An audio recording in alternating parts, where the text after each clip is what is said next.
Welcome to Sleepy Science Odyssey. Tonight, ancestors. Not the familiar story of human evolution on Earth, but the deeper, stranger question of where we truly came from. The cosmic ancestry written in every atom of our bodies. From the first elements forged in ancient stars to the organic molecules delivered by meteorites. From the possibility that life's building blocks came from space to the question of whether life itself originated elsewhere. From panspermia theories suggesting microbes traveled between worlds to the philosophical implications of our cosmic heritage. We'll explore how the atoms in your body were created billions of years ago in stellar furnaces, how the organic chemistry of life may have extraterrestrial origins, what science says about life spreading through space, and why understanding our cosmic ancestry matters for understanding who we are. If you're new here, this channel is for people who need something to think about before they can stop thinking. Real astrobiology and cosmology, no exaggeration, just quiet facts in the dark. Let's begin. Every atom in the human body, except hydrogen, was created inside stars that existed before the sun. The most profound truth about our ancestry is that we are literally made of stardust, not metaphorically, but physically and chemically. The carbon atoms forming the backbone of your DNA, the calcium atoms in your bones, the iron atoms in your blood, all were synthesized in the cores of ancient stars through nuclear fusion processes occurring billions of years ago, often billions of light years away. Understanding this stellar ancestry reveals that we are fundamentally connected to the cosmos, that our origins trace back not merely millions of years, but billions, to epochs when the universe itself was young, and stars were first learning to forge heavy elements. The universe began approximately 13.8 billion years ago in the Big Bang, emerging from an extraordinarily hot and dense state that contained essentially no complex structure. In the first minutes after the Big Bang, as the universe expanded and cooled, conditions were appropriate for nuclear fusion, the same process powering stars today. This primordial nucleosynthesis produced primarily hydrogen, approximately 75% by mass, and helium, approximately 25%, with trace amounts of lithium and beryllium. These were the only elements existing in meaningful quantities after the Big Bang. Everything else, every carbon atom, every oxygen atom, every iron atom, had to wait for stars.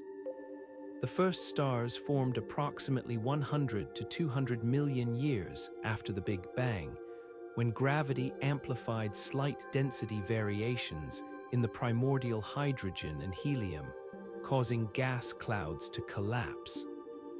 These first-generation stars, called population III stars, consisted entirely of hydrogen and helium without any heavier elements. No carbon, no oxygen, no metals in the astronomical sense, where any element heavier than helium is called a metal. Population III stars were likely very massive, perhaps 100 to 1,000 solar masses, burning fuel prodigiously and living only millions of years before exploding as supernovae. Inside these first stars, nuclear fusion began creating heavier elements through sequential burning stages. Hydrogen fusion in stellar cores produces helium through the proton-proton chain and the CNO cycle, carbon-nitrogen-oxygen cycle, which requires pre-existing carbon as a catalyst but doesn't consume it.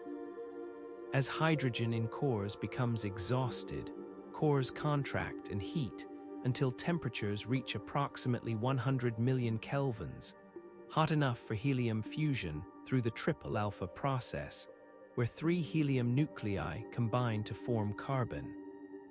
This reaction creates carbon and oxygen, the fundamental building blocks of organic chemistry, making stars the ultimate source of life's essential elements.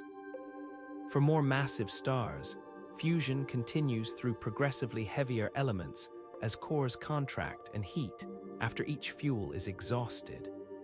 Carbon fusion at approximately 600 million kelvins produces neon, sodium, and magnesium. Neon fusion at approximately 1.2 billion kelvins produces oxygen and magnesium. Oxygen fusion at approximately 1.5 billion kelvins produces silicon, sulfur, and phosphorus. Finally, silicon fusion at approximately 2.7 billion kelvins produces iron group elements including iron, nickel, and cobalt. Each successive burning stage is shorter than the previous one, with massive stars spending millions of years burning hydrogen, but only days burning silicon. Iron represents a turning point in nucleosynthesis, because iron group elements have the highest binding energy per nucleon, meaning they are the most stable atomic nuclei. Fusing iron into heavier elements requires energy input rather than releasing energy, so fusion cannot proceed beyond iron through normal stellar processes.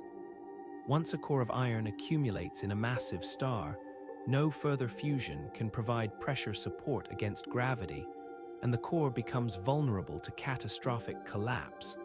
The trigger for core collapse, supernovae that disperse stellar material into space, while creating conditions for synthesizing elements heavier than iron. Core collapse supernovae occur when massive stellar cores exceed approximately 1.4 solar masses. The Chandrasekhar limit and electron degeneracy pressure can no longer support them against gravity. The collapse proceeds in approximately 1 second, with the core shrinking from approximately 10,000 kilometers diameter to approximately 20 kilometers, reaching nuclear densities where neutrons are in contact. This creates enormous degeneracy pressure and nuclear repulsion that halts collapse, causing infalling material to rebound and launching a shock wave outward through the star. The shock wave is the supernova, releasing approximately 10 to the 53 ergs of energy, equivalent to the Sun's entire 10 billion year lifetime of energy output released in 10 seconds. The extreme conditions in supernova explosions, temperatures exceeding 10 billion kelvins, and immense neutron fluxes, create elements heavier than iron through rapid neutron capture, or the R process.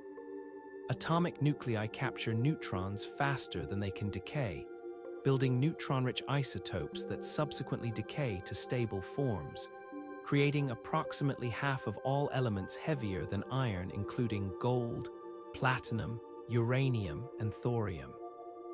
The other half of heavy elements are created through slow neutron capture, or the S process, occurring in certain evolved stars where neutrons are captured slower than decay timescales, following different nucleosynthetic pathways. Neutron star mergers provide additional sites for R-process nucleosynthesis, potentially producing more heavy elements per event than supernovae. When two neutron stars spiral together through gravitational wave emission and merge, the collision ejects neutron-rich material into space under conditions ideal for rapid neutron capture.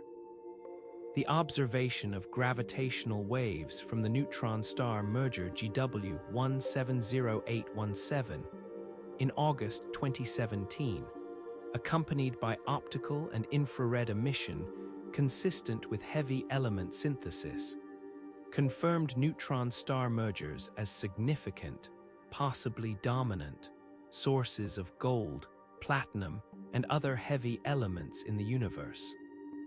The material ejected by supernovae and stellar winds mixes into the interstellar medium, the gas and dust between stars, enriching it with heavy elements. Over cosmic time, successive generations of stars form from increasingly enriched material, with each generation producing more heavy elements and dying to enrich the medium further. The Sun and Solar System formed approximately 4.6 billion years ago from material that had been processed through multiple generations of stars, inheriting a composition where approximately 2% of mass consisted of elements heavier than helium. This enrichment was essential for planet formation and for the chemistry of life. Every element in your body has a specific stellar origin. Hydrogen atoms, the most abundant atoms in your body by number, mostly date to the Big Bang, though some are produced in stars.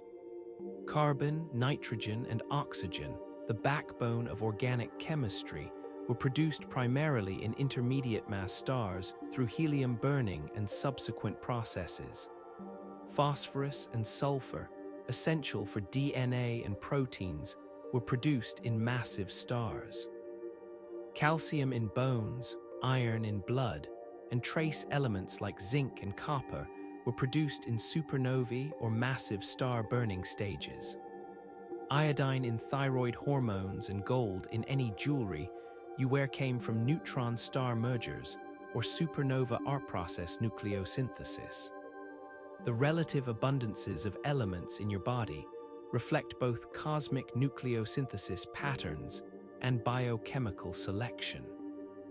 Hydrogen, carbon, nitrogen, and oxygen are abundant both cosmically and biologically, reflecting their ready availability and chemical versatility.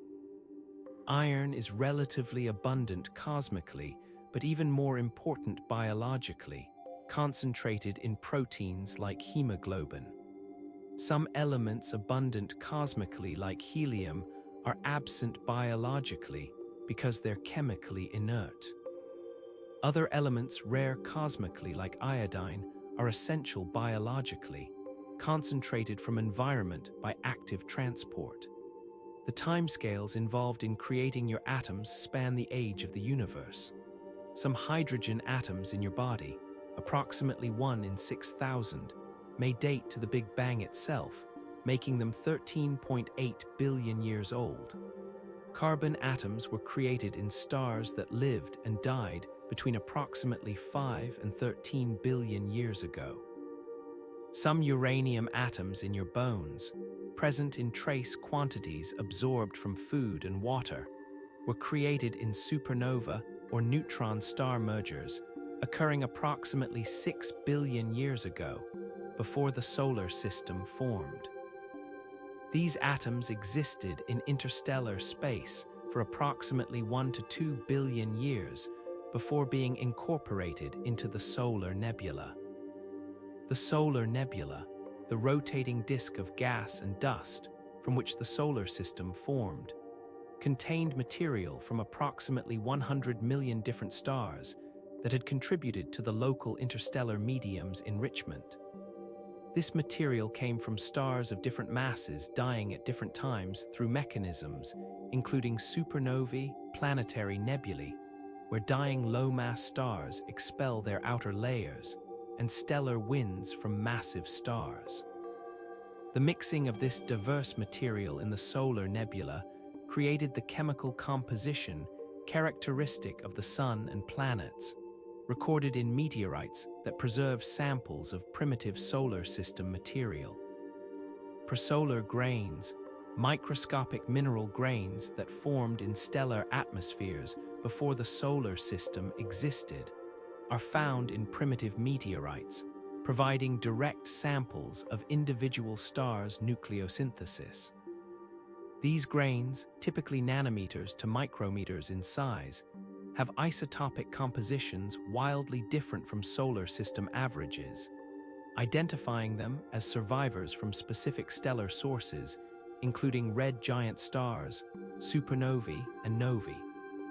Studying prosolar grains provides insights into stellar processes and confirms theoretical models of nucleosynthesis, while their existence demonstrates that some stellar material survived solar system formation unaltered.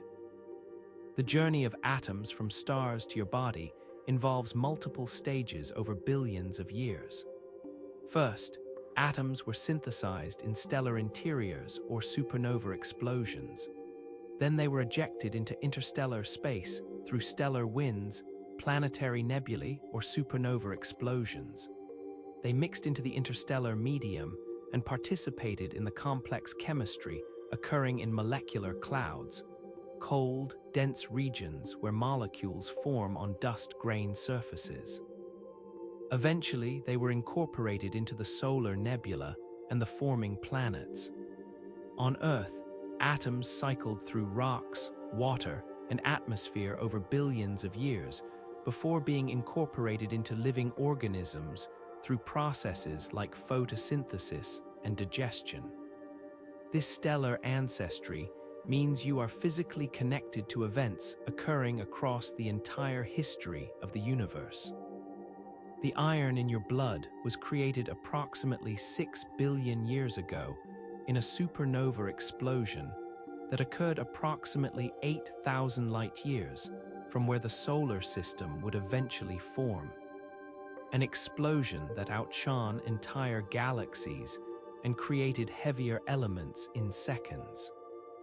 That iron atom drifted through interstellar space for over 1 billion years, was incorporated into a dust grain in a molecular cloud, was vaporized in the inner solar nebula, condensed into a rocky planet, was brought to Earth's surface through volcanism, was incorporated into soil, was absorbed by plants, was consumed by animals, and eventually entered your bloodstream where it carries oxygen in your hemoglobin. The phosphorus in your DNA has an even more exotic origin, likely created in a supernova or in the unusual burning conditions of certain massive stars. Phosphorus is relatively rare cosmically, approximately 10,000 times less abundant than oxygen, yet is absolutely essential for life as we know it, forming the backbone of DNA and RNA, the energy currency ATP, and phospholipid membranes. The rarity of phosphorus and its specific stellar origins raise interesting questions about whether phosphorus availability might limit the distribution of life in the galaxy, with some regions enriched by recent supernovae having more potential for life than regions with less recent star formation. Understanding our atomic ancestry transforms our perspective on existence. We are not separate from the cosmos, but integral parts of it, made of material processed through stellar furnaces across billions of years. The elements in our bodies required the entire history of the universe to create. They could not exist immediately after the Big Bang, but had to wait for stars to form, live, and die, enriching the universe with heavy elements over billions of years. In a very real sense, we are the universe becoming aware of itself, stellar material organized into complex patterns that can contemplate their own origins.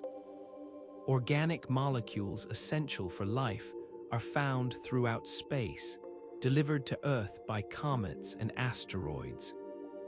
The building blocks of life, complex organic molecules containing carbon, hydrogen, oxygen, nitrogen, and other elements, are not unique to Earth, but are found throughout the galaxy and beyond, in molecular clouds, in the atmospheres of planets and moons, in comets and asteroids, and even in interstellar space far from any star. This cosmic distribution of organic chemistry suggests that the molecular prerequisites for life may be common throughout the universe, and that Earth may have received a substantial fraction of its organic inventory from extraterrestrial sources. Molecular clouds, cold, dense regions of interstellar space where temperatures are approximately 10 to 50 kelvins, are the sites of active organic chemistry despite seeming inhospitable to chemical reactions. These clouds contain gas at densities of approximately 100 to 10,000 molecules per cubic centimeter, far denser than typical interstellar space, with less than 1 molecule per cubic centimeter, but still far more tenuous than Earth's atmosphere, with approximately 10 to the 19th molecules per cubic centimeter. Within these clouds, over 200 different molecules have been detected through radio and infrared spectroscopy, with complexity ranging from simple diatomic molecules to complex organics with 10 or more atoms. The inventory of interstellar molecules includes many relevant to biochemistry. Simple molecules like water, ammonia, methane, carbon dioxide, and carbon monoxide are abundant. More complex molecules found include alcohols like methanol and ethanol, aldehydes like formaldehyde, acids like formic acid, ethers, ketones, and nitriles.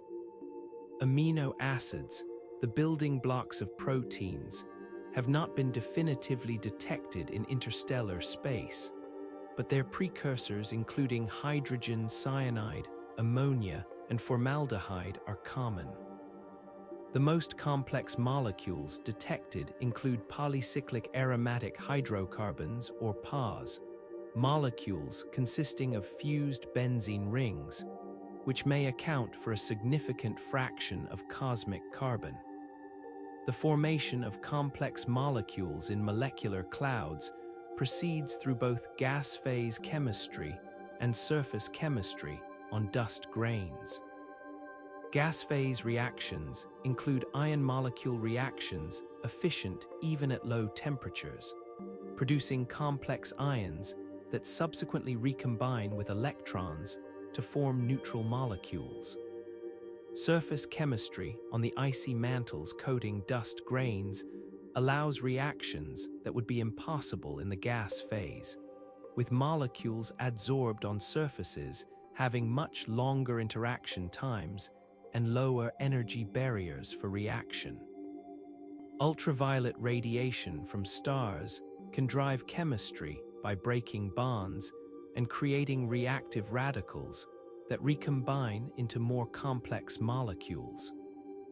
Laboratory experiments simulating interstellar ice chemistry demonstrate remarkable molecular complexity achievable under space conditions.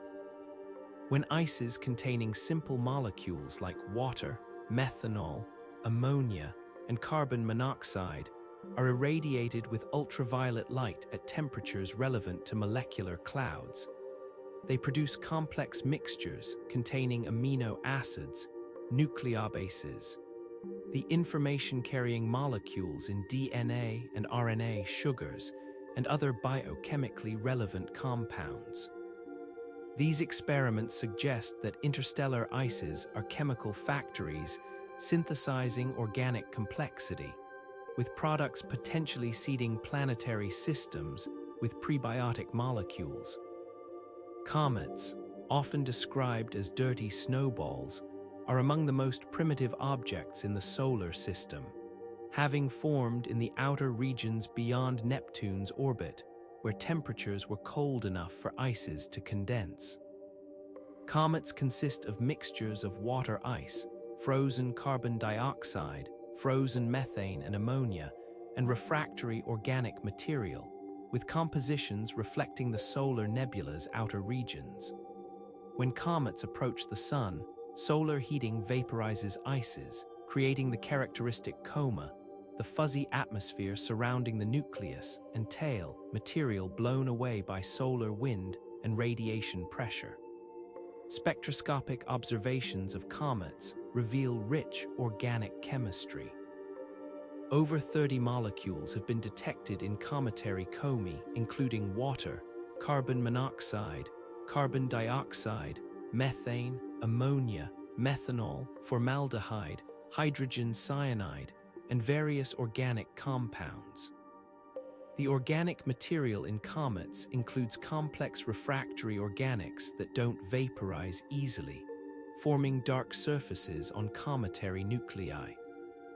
Samples returned from Comet Wild 2 by the Stardust mission revealed glycine, the simplest amino acid, and complex organic molecules, including PAS, demonstrating that comets contain biochemically relevant molecules synthesized before the solar system formed.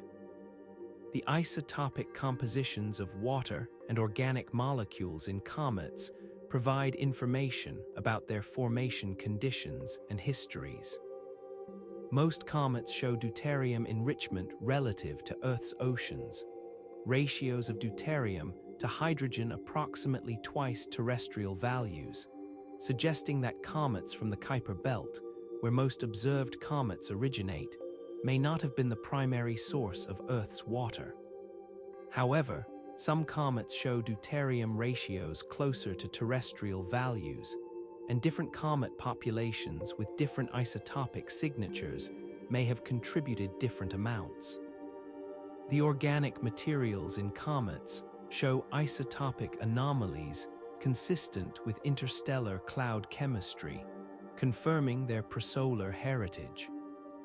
Asteroids, particularly carbonaceous asteroids from the outer asteroid belt, also contain substantial organic material.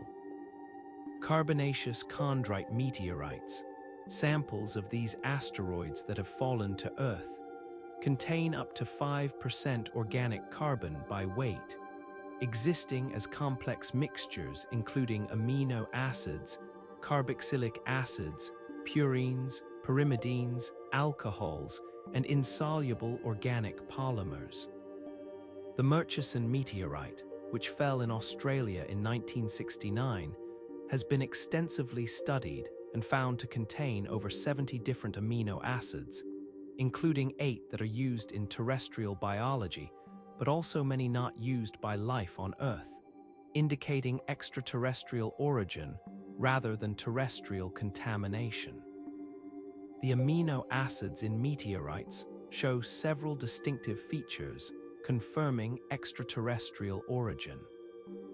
First, their diversity far exceeds biological amino acids. Life on Earth uses primarily 20 amino acids, while meteorites contain many more. Second, they exist as racemic mixtures, equal amounts of left-handed and right-handed versions, while biological amino acids are exclusively left-handed. Third, their isotopic compositions differ from terrestrial organic materials, with deuterium enrichments indicating formation in cold environments. These features collectively demonstrate that amino acids can form through abiotic processes in space, arriving on Earth through meteorite impacts.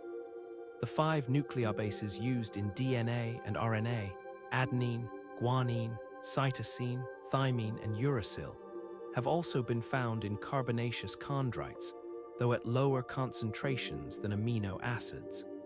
The detection of purines, including adenine and guanine, was reported in multiple carbonaceous chondrites, including Murchison. The pyrimidines cytosine, uracil, and thymine have been more challenging to detect, but have been reported in trace quantities. These discoveries suggest that the information-carrying molecules of genetics could have been delivered to the early Earth from space, potentially providing key building blocks for the origin of life. Sugars, the third major component of nucleic acids along with bases and phosphates, have also been detected in meteorites. Ribose, the sugar component of RNA, and other pentose and hexose sugars, including arabinose and xylose, have been found in carbonaceous chondrites. The detection of ribose is particularly significant because RNA is thought to have preceded DNA in evolution, with the RNA world hypothesis suggesting that early life used RNA for both information storage and catalysis before DNA and proteins evolved. The extraterrestrial delivery of ribose might have facilitated the origin of RNA-based life. The bombardment of Earth by comets and asteroids during the late heavy bombardment approximately 4 billion years ago, shortly before the earliest evidence for life, approximately 3.8 billion years ago, delivered enormous quantities of organic material to the young planet. Estimates suggest that organic carbon delivery during this period could have provided the equivalent of Earth's current surface organic carbon inventory many times over. While much of this material would have been destroyed by impact energy or oxidized by the early atmosphere and oceans, some fraction would have survived, potentially providing a significant source of prebiotic molecules. Impacts by comets and asteroids also create conditions conducive to organic synthesis through shock chemistry. The extreme temperatures and pressures in impact plumes can drive chemical reactions, synthesizing complex organic molecules from simpler precursors. Experiments simulating impact conditions show synthesis of amino acids, nucleobases, and other biochemically relevant compounds from mixtures of simple gases and ices. This suggests that impacts not only delivered organic molecules, but also synthesized them in situ, potentially producing organic materials directly on the early Earth's surface. The distribution of organic molecules throughout the solar system extends beyond comets and asteroids. Saturn's moon Titan has a thick nitrogen-methane atmosphere where photochemistry driven by solar ultraviolet radiation and energetic particles from Saturn's magnetosphere produces complex organic molecules. These molecules include PAHs, nitriles, and other species that rain onto Titan's surface where they accumulate, creating an organic-rich environment superficially similar to the early Earth despite radically different temperatures and chemistry. Enceladus, another moon of Saturn, ejects water plumes from subsurface oceans, with Cassini spacecraft data revealing organic molecules including methane, formaldehyde, and possibly amino acids in the plumes. The presence of organic molecules in diverse solar system environments, comets, asteroids, meteorites, Titan's atmosphere, Enceladus's plumes, interplanetary dust particles, demonstrates that organic chemistry is ubiquitous wherever basic ingredients and energy sources exist. This ubiquity suggests that organic molecules are common throughout the galaxy, forming wherever carbon, hydrogen, oxygen, nitrogen, and other elements coexist with energy sources capable of driving chemistry. If the molecular building blocks of life are widespread, then the chemical prerequisites for life may exist on countless worlds, making the question of life's origin less about whether the necessary molecules exist and more about whether the right conditions exist for assembly into living systems. The recognition that Earth's organic inventory includes significant extraterrestrial contributions shifts thinking about life's origins. Rather than life arising solely from terrestrial chemistry, it may have assembled from a combination of indigenous and exogenous organic materials, with asteroids and comets providing ready-made building blocks that complemented whatever organic synthesis was occurring on Earth. This doesn't solve the origin of life problem. Having amino acids and nucleobases doesn't explain how they assembled into functional, replicating systems. But it does suggest that one of the major challenges, synthesizing organic building blocks, may have been partially solved through delivery from space. Panspermia hypotheses suggest that life or its precursors might travel between worlds, seeding planets throughout the galaxy. The idea that life might spread through space, carried on meteorites or comets from one world to another, has been proposed in various forms for centuries, but has only recently become scientifically testable through our growing understanding of extremophile organisms, impact mechanics, and interplanetary transport. While panspermia doesn't explain life's ultimate origin, merely pushing the question to another world, it addresses the question of whether life on Earth might have extraterrestrial ancestry and whether life that originated on one world might spread to others. The term panspermia, from Greek meaning seeds everywhere, was coined in the 19th century, but ideas of life's cosmic origins are older. The Greek philosopher Anaxagoras in the 5th century BCE proposed that life seeds pervade the cosmos.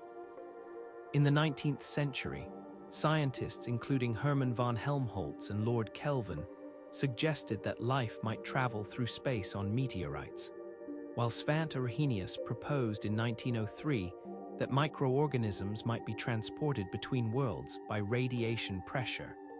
Lithopanspermia referring to transport on rocks and radiopanspermia referring to transport of unprotected organisms through space. Modern panspermia theories exist in several forms. Lithopanspermia proposes transport of organisms inside rocks ejected from planetary surfaces by asteroid or comet impacts, with the rocks shielding organisms from space's harsh conditions during interplanetary or potentially interstellar travel. Ballistic panspermia specifically addresses exchange between bodies within the same planetary system, like Earth and Mars. Directed panspermia proposes intentional seeding of planets by advanced civilizations, though this lacks scientific support and pushes the origin of life question elsewhere. Pseudopanspermia proposes that organic precursors rather than life itself travel through space, seeding planets with prebiotic molecules rather than living organisms. The feasibility of lithopanspermia has been evaluated through studies of impact ejection, space survival, and atmospheric entry. Impact ejection occurs when asteroids or comets strike planetary surfaces, excavating craters and launching debris into space.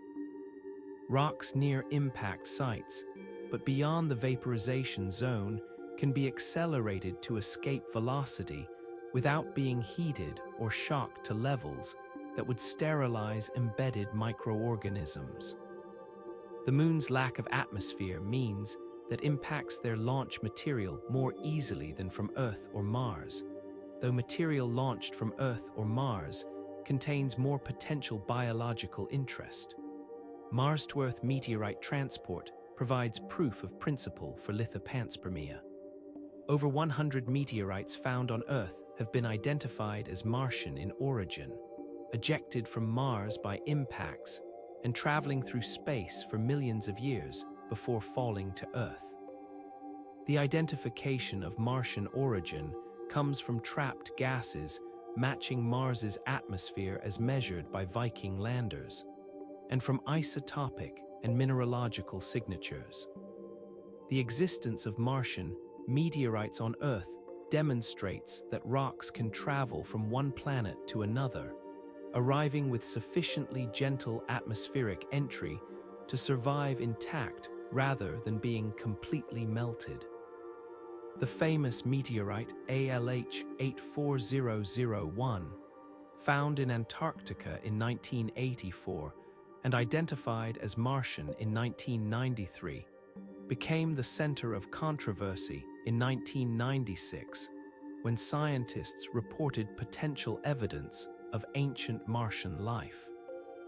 The features included carbonate minerals suggesting aqueous environments, magnetite crystals similar to those produced by terrestrial magnetotactic bacteria, pars that might be biological breakdown products, and structures resembling fossilized bacteria.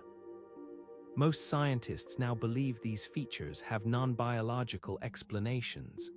The carbonates formed at temperatures too high for known life. The magnetite could form inorganically. The pause might be terrestrial contamination, and the structures are too small to be cellular fossils. However, the debate highlighted how Martian meteorites might preserve evidence of life if it existed on Mars. Survival of organisms in space has been studied through experiments on spacecraft and the International Space Station. The expose facilities mounted outside the ISS subjected various organisms to space vacuum, temperature extremes, ultraviolet and cosmic radiation, and other space conditions for periods up to 18 months. Some extremophiles, organisms adapted to extreme conditions, survived, particularly spore-forming bacteria like Bacillus subtilis, when protected from direct ultraviolet radiation. Bacterial endospores, in particular, showed remarkable resilience, surviving extended space exposure when shielded from radiation by thin layers of rock or organic material. Lichens, symbiotic associations of fungi and photosynthetic organisms, showed surprising resilience in space exposure experiments, surviving 15 days in space vacuum and solar ultraviolet radiation, with some specimens recovering and resuming photosynthesis after return to Earth. The fungal component appeared particularly hardy, suggesting that fungal spores might survive interplanetary transport if shielded from the most intense radiation. Tardigrades, microscopic animals known for extreme stress tolerance, survived space vacuum, and some even survived unshielded solar ultraviolet exposure for 10 days, though with reduced reproduction afterward. The timescales for interplanetary transport vary dramatically depending on the trajectory. Earth to Mars or Mars to Earth transfer on minimum energy Hohmann transfer orbits takes approximately 9 months, while high-energy transfers resulting from energetic impacts can reduce transit times to weeks or months. Most Martian meteorites show cosmic ray exposure ages of millions to tens of millions of years, indicating they orbited in the inner solar system for extended periods before falling to Earth. For lithopanspermia to work, organisms would need to survive not just the brief transit time, but potentially millions of years in space, frozen and dormant inside rocks, shielded from radiation by the rock's bulk. Experimental simulations of impact ejection demonstrate that organisms embedded in rock can survive the acceleration and heating associated with ejection into space. When bacterial spores were placed in rock samples and subjected to shock pressures equivalent to those in impact ejecta, significant fractions survived pressures up to 50 gigapascals, higher than would typically be experienced by material ejected at escape velocity. Temperature increases during shock were brief enough that interior material remained cool even when surface material was heated. These experiments show that the ejection process itself doesn't necessarily sterilize rock interiors. Atmospheric entry poses another survival challenge, with the heat of atmospheric friction threatening to sterilize incoming meteorites. However, meteorite interiors remain relatively cool during entry because heating time is brief, only seconds, and thermal conductivity is low enough that heat doesn't penetrate deep into rocks before landing. Meteorites recovered shortly after falling are often cool or even frosted on their interiors despite having fusion crusts indicating surface melting. Calculations and measurements confirm that material only millimeters beneath the surface can remain at temperatures compatible with spore survival throughout entry. The exchange of material between Earth and Mars has been quantified through modeling of impact ejecta dynamics. Estimates suggest that approximately 500 kilograms of Martian rocks fall on Earth per year, meaning approximately 2 billion kilograms have fallen over Earth's history. In the reverse direction, approximately 2,000 kilograms of Earth rocks per year reach Mars, totaling approximately 10 billion kilograms over solar system history. The higher flux from Earth to Mars reflects Earth's larger mass and greater gravitational focusing of ejected material back toward the inner solar system. If life existed on one planet, the chances of contaminating the other through meteorite exchange seem significant. The timing of potential panspermia is crucial for assessing its relevance to life's origins. Both Earth and Mars were potentially habitable approximately 4 billion years ago, with evidence for liquid water on both planets during the first billion years after solar system formation.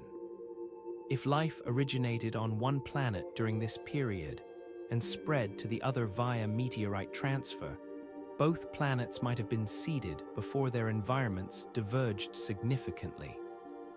The late heavy bombardment period approximately 4 billion years ago saw intense bombardment of inner solar system planets, increasing impact rates and potentially facilitating panspermia through increased ejection and exchange. Mars has been proposed as a more likely origin site than Earth for several reasons.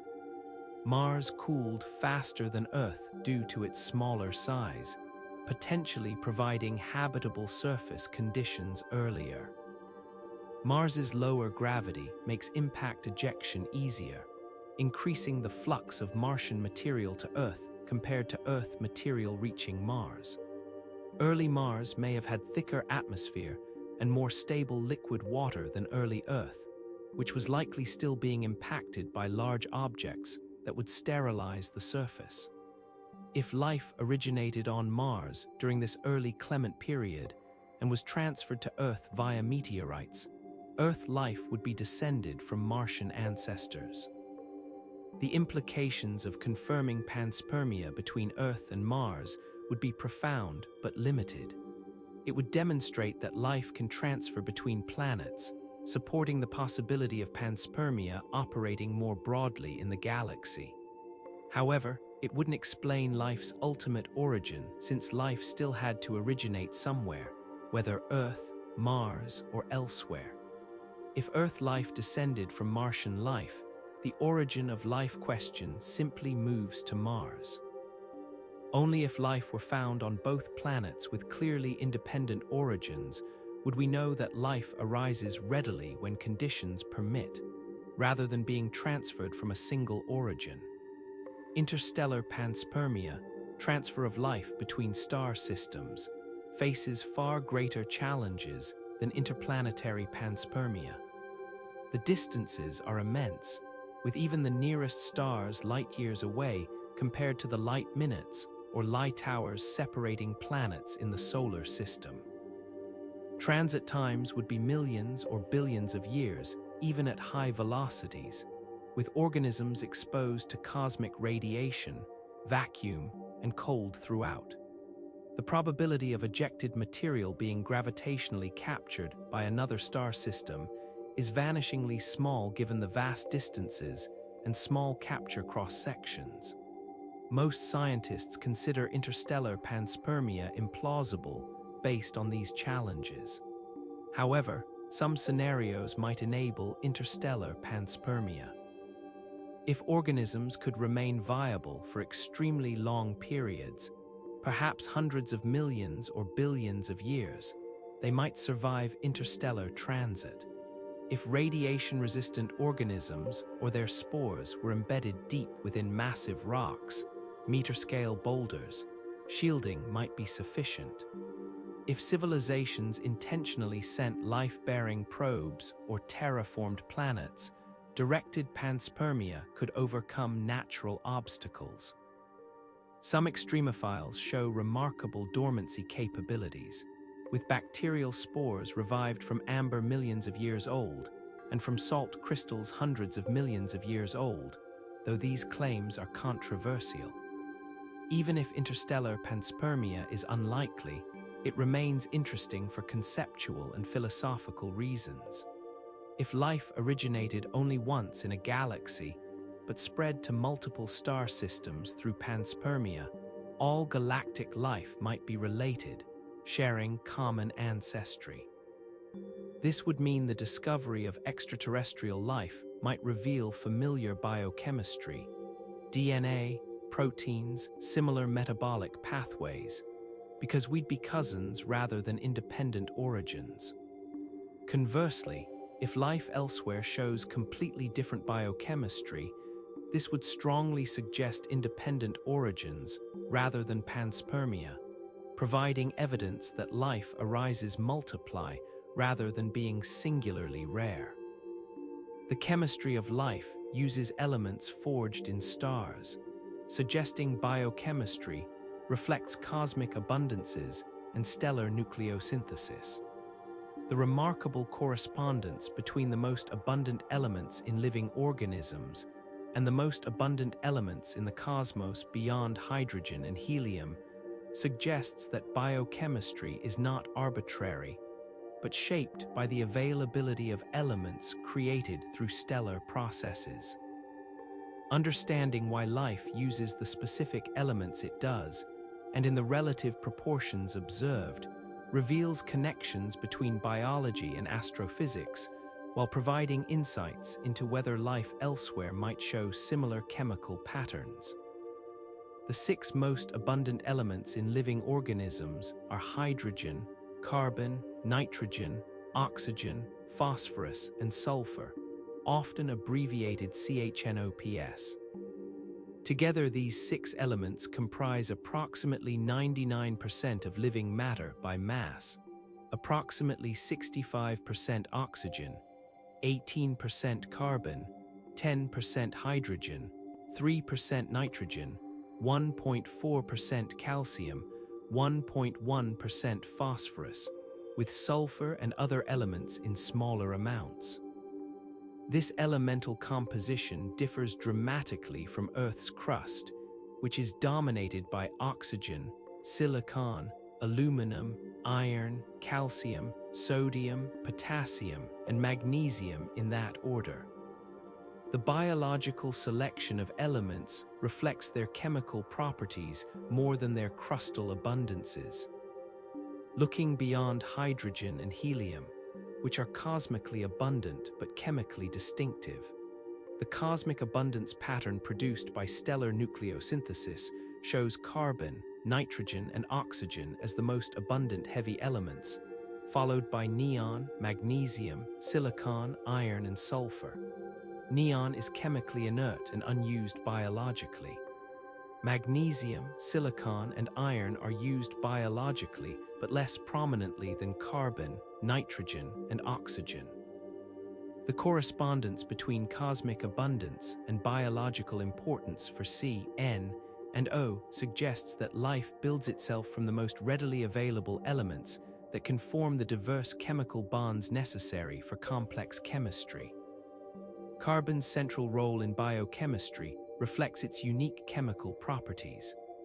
Carbon forms strong covalent bonds with itself and with other elements including hydrogen, oxygen, nitrogen, sulfur, and phosphorus.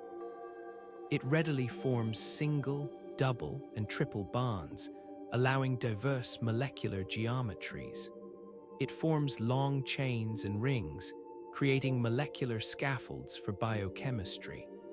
The result is that millions of distinct carbon compounds are known, far more than compounds of all other elements combined, providing the chemical diversity required for biological complexity.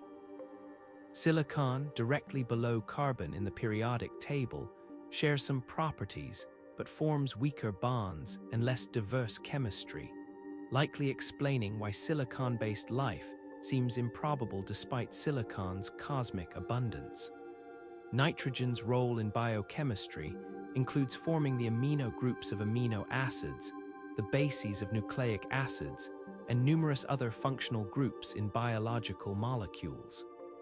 Nitrogen can form 3 covalent bonds, allowing branched molecular structures.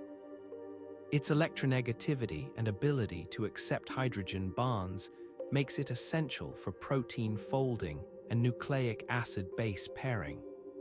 Nitrogen is produced in stars through the CNO cycle and in supernova nucleosynthesis, making it readily available in the interstellar medium.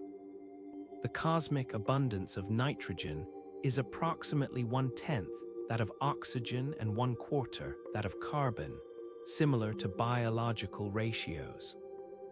Oxygen is the most abundant element in living organisms by mass, primarily because water, which is approximately 89% oxygen by mass, comprises approximately 70% of living tissue by mass. Beyond water, oxygen appears in carbohydrates, nucleic acids, proteins, and lipids.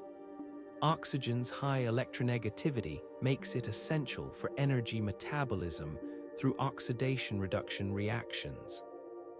Aerobic respiration, which uses oxygen as the terminal electron acceptor, provides far more energy than anaerobic metabolism, explaining why most complex organisms are aerobic.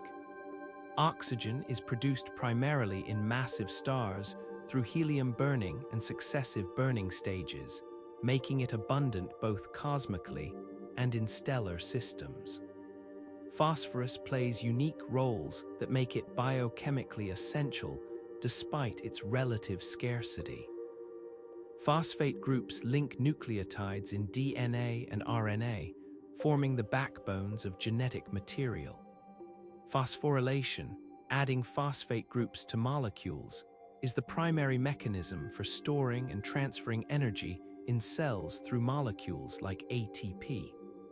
Phospholipid membranes bound all cells and organelles, with phosphate groups forming hydrophilic heads while lipid tails are hydrophobic. Despite this importance, phosphorus is relatively rare cosmically, approximately 1/10,000th as abundant as oxygen, because it's produced only in specific stellar processes, including supernova nucleosynthesis. This rarity may limit life's distribution in the galaxy. Sulfur forms disulfide bonds between cysteine amino acids in proteins, providing structural stability. Sulfur appears in some amino acids and in numerous metabolic cofactors. Sulfur-based metabolism exists in some organisms, with sulfate or sulfur serving as electron acceptors analogous to oxygen in aerobic organisms. Sulfur is produced in massive stars during oxygen burning and in supernovae, making it moderately abundant cosmically, approximately 5% of oxygen's abundance. The cosmic and biological abundances of sulfur correlate reasonably well, suggesting its biological use reflects availability. Trace elements including iron, zinc, copper, manganese, cobalt, molybdenum, selenium, and iodine play essential roles despite small abundances. Iron is crucial for electron transport chains, oxygen transport in hemoglobin, and numerous enzymatic reactions. Magnesium activates many enzymes and is central to chlorophyll. Zinc is required for hundreds of proteins, including transcription factors. The specific trace elements used biologically correlate with cosmic abundances to some degree. Iron, magnesium, and calcium are abundant both cosmically and geologically, and are used extensively, while elements like gold and platinum are rare cosmically and essentially unused biologically. However, some discrepancies exist between cosmic abundance and biological use. Silicon is abundant cosmically and geologically, but is used minimally by most life. Only diatoms and some other organisms incorporate significant silicon. Aluminum is abundant, but is not known to serve essential biological functions, possibly due to its tendency to form insoluble oxides at biological pH. Titanium, relatively abundant, is unused. These patterns suggest that biological element selection involves both availability and chemical suitability, with some abundant elements being unsuitable, while some rarer elements are essential. The relative abundances of elements in organisms vary considerably across different life forms and environments, but certain patterns persist. All life on Earth uses carbon as its structural element and water as its solvent, suggesting these may be universal requirements. The use of nitrogen, oxygen, phosphorus, and sulfur is similarly universal among terrestrial organisms. Trace element requirements vary more. Some organisms require elements that others don't, but the core biochemical elements remain constant. This universality might reflect either biochemical constraint. These elements are uniquely suited for life's chemistry or historical contingency. Life evolved using these elements and has been unable to switch despite theoretical alternatives. Speculation about alternative biochemistries considers whether life could be based on different elements. Silicon biochemistry is commonly suggested since silicon is cosmically abundant and chemically similar to carbon. But silicon forms weaker bonds, doesn't readily form stable polymers, and doesn't show carbon's chemical versatility. Liquid ammonia or liquid methane have been suggested as alternative solvents to water, potentially permitting life at low temperatures where water is frozen. But water's unique properties, including its density maximum, heat capacity, and ability to dissolve polar and ionic compounds, make it particularly suitable. Sulfur-based biochemistries have been proposed, but seem less versatile than carbon-based systems. The narrow range of temperatures where water is liquid, 0 to 100 degrees Celsius at 1 atmosphere pressure, might seem restrictive, but this range is actually quite wide compared to many other solvents, and pressure variations extend the range further. More fundamentally, this temperature range corresponds to where many biochemical reactions proceed at useful rates, cold enough that bonds don't break spontaneously, but warm enough for reactions to occur on biological timescales. This may be a fundamental constraint on biochemistry, regardless of solvent, with liquid water's temperature range happening to fall in the appropriate window. The correspondence between stellar nucleosynthesis and biochemistry suggests that life elsewhere might use similar chemistry if it arises independently. Carbon, nitrogen, and oxygen would be among the most abundant chemically versatile elements anywhere in the galaxy, suggesting that extraterrestrial life might be carbon-based, use water as a solvent, and employ similar core elements as terrestrial life.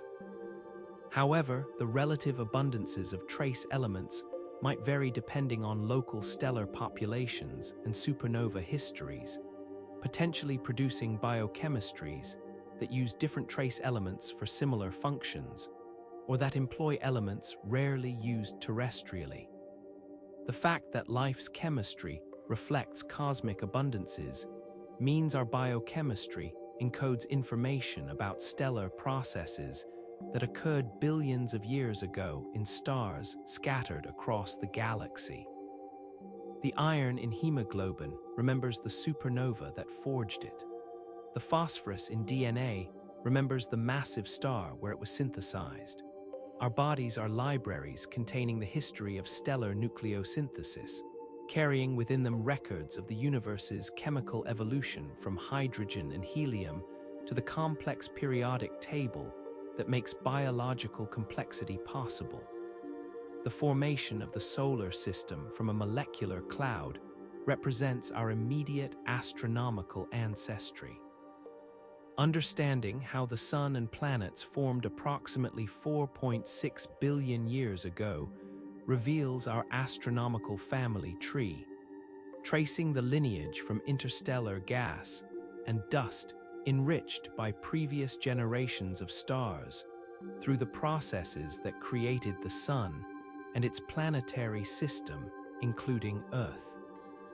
This stellar-to-planetary transition represents a crucial chapter in our cosmic ancestry, when diffuse material spanning light years collapsed into the dense, organized system we inhabit. The solar nebula, the rotating disk of gas and dust from which the solar system formed, originated from a molecular cloud, a cold, dense region of interstellar space with temperatures of approximately 10 to 50 kelvins and densities of approximately 100 to 10,000 molecules per cubic centimeter. These clouds consist primarily of hydrogen molecules with approximately 25% helium by mass, plus approximately 2% heavier elements including carbon, oxygen, nitrogen, silicon, iron, and other metals, the nucleosynthesis products of previous stellar generations. The molecular clouds also contain dust grains, microscopic particles of silicates, carbons, and ices that comprise approximately 1% of mass, but provide surfaces for molecular formation and opacity that helps clouds collapse. The collapse of a molecular cloud region to form stars is triggered by compression that increases density beyond the point where gravity overcomes thermal pressure and magnetic field support. Triggers include shock waves from nearby supernovae, collisions between clouds, or spontaneous gravitational instability if clouds become sufficiently massive. Once collapse begins, the region fragments into smaller collapsing cores that will form individual stars or star systems. The collapsing region that formed the solar system was probably part of a cluster-forming event, with dozens or hundreds of stars forming simultaneously from the same parent cloud, though these sibling stars have long since dispersed and are no longer identifiable. Angular momentum conservation during collapse causes the rotating cloud to flatten into a disk, the protoplanetary disk or solar nebula. As material falls inward, rotation speeds increase to conserve angular momentum, similar to how ice skaters spin faster when pulling in their arms. The material can collapse easily along the rotation axis, where angular momentum doesn't oppose inward motion, but perpendicular to the axis, material joins a rotating disk where centrifugal forces balance gravity. The result is a central protostar surrounded by a flattened disk, extending to approximately 100 to several hundred astronomical units, 1 AU being Earth's orbital distance of approximately 150 million kilometers.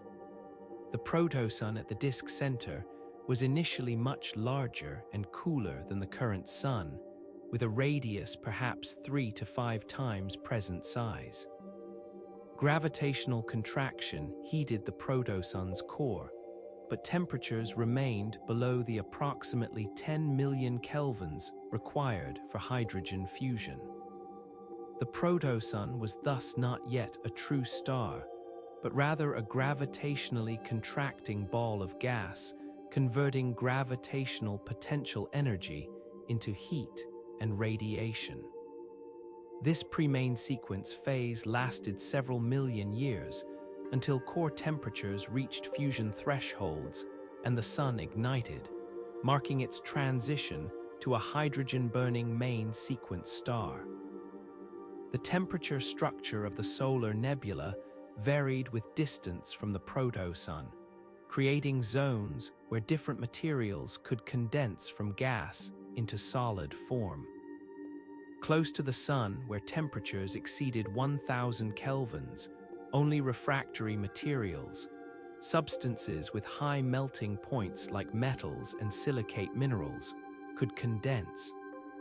At intermediate distances, where temperatures ranged from approximately 200 to 1000 kelvins, silicates could condense, but volatiles like water, ammonia, and methane remained gaseous.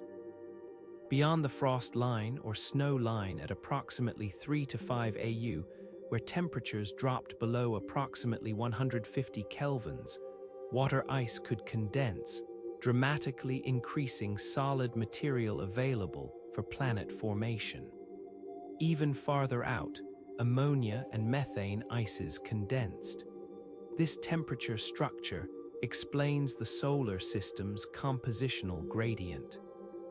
The inner planets, Mercury, Venus, Earth, Mars, are small and rocky, composed of silicates and metals that could condense at high temperatures. The outer planets, Jupiter, Saturn, Uranus, Neptune, are large and volatile-rich, having formed beyond the frost line where water ice and other volatiles dramatically increased available solid material, allowing formation of massive cores that captured hydrogen and helium from the nebula.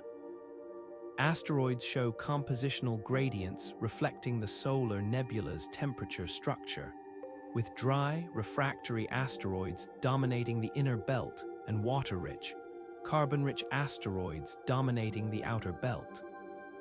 Planet formation proceeded through stages beginning with dust grains settling into the disk midplane, creating a thin dust layer where particle concentrations increased. Grain collisions led to sticking through various mechanisms, including electrostatic forces, van der Waals forces, and sintering where contact points fuse. Growth from micrometer-sized grains to millimeter and centimeter-sized pebbles proceeded relatively quickly, thousands to tens of thousands of years. Growth from centimeter-sized pebbles to kilometer-sized planetesimals faced challenges, including the meter-size barrier, where aerodynamic drag causes objects to spiral into the sun faster than they can grow. Various mechanisms have been proposed to overcome this barrier, including turbulent concentration, streaming instabilities, and rapid pebble accretion. Once kilometer-sized planetesimals formed, gravitational attraction became significant, accelerating growth through runaway accretion, where larger objects grow faster than smaller ones because their larger gravitational cross-sections capture more material. This stage produced Moon-to-Mars-sized planetary embryos within millions of years. The final stage of terrestrial planet formation involved collisions between planetary embryos, with giant impacts producing planets over tens to 100 million years. The moon-forming impact, where a Mars-sized body struck proto-Earth ejecting material that coalesced into the moon, was one of the last giant impacts in the inner solar system. The giant planets formed through core accretion, followed by gas capture. Massive solid cores of approximately 10 to 15 Earth masses formed beyond the frost line, where ice greatly increased solid material. These cores grew rapidly through pebble accretion, capturing millimeter to centimeter-sized pebbles that drifted inward through the disk. Once cores reached sufficient mass, their gravity captured hydrogen and helium from the surrounding nebula, growing to hundreds of Earth masses within several million years. This growth had to occur before the nebula dispersed, typically within a few million years, explaining why giant planets are common only around stars younger than approximately 10 million years. The removal of the solar nebula through photoevaporation and accretion onto the Sun and planets marked the end of primary planet formation. The young Sun produced intense ultraviolet radiation and stellar winds that heated and dispersed the remaining gas, clearing the inner solar system within approximately 3 to 5 million years, and the outer solar system within approximately 10 million years. The dispersal of gas ended giant planet growth and left solid bodies, asteroids and comets, as remnants of the planet formation process. The asteroid belt represents failed planet formation, where Jupiter's gravity prevented material from coalescing into a planet, while the Kuiper belt beyond Neptune contains icy bodies that never assembled into planets due to low densities at large distances. Evidence for the solar nebula hypothesis comes from multiple sources. The planets orbit in nearly the same plane, the ecliptic, reflecting their formation from a flattened disk. They orbit in the same direction the Sun rotates, reflecting conservation of angular momentum from the rotating cloud. The compositional gradient from rocky inner planets to volatile-rich outer planets matches the predicted temperature structure. Meteorites provide samples of primitive solar system material, preserving prosolar grains, chondrules, millimeter-sized spheres formed by rapid heating and cooling in the nebula, and minerals that condensed from nebular gas, confirming models of nebular chemistry. The timing of solar system formation can be determined through radioactive dating of meteorites. The oldest meteorites, calcium aluminum-rich inclusions, or CAIs in carbonaceous chondrites, crystallized approximately 4.567 billion years ago, providing the 0 point for the solar system's age. Chondrules, the millimeter-sized spheres found in chondrite meteorites, formed over the subsequent approximately 3 million years. The Earth-Moon system formed approximately 4.50 to 4.55 billion years ago, approximately 50 to 100 million years after CAIs, consistent with theoretical timescales for terrestrial planet growth through giant impacts. The history preserved in meteorites includes evidence of extinct radionuclides, short-lived radioactive isotopes present when the solar system formed but now decayed away. Aluminum-26, with a half-life of approximately 700,000 years, was present at levels indicating either injection from a nearby supernova shortly before solar system formation or production through irradiation in the solar nebula.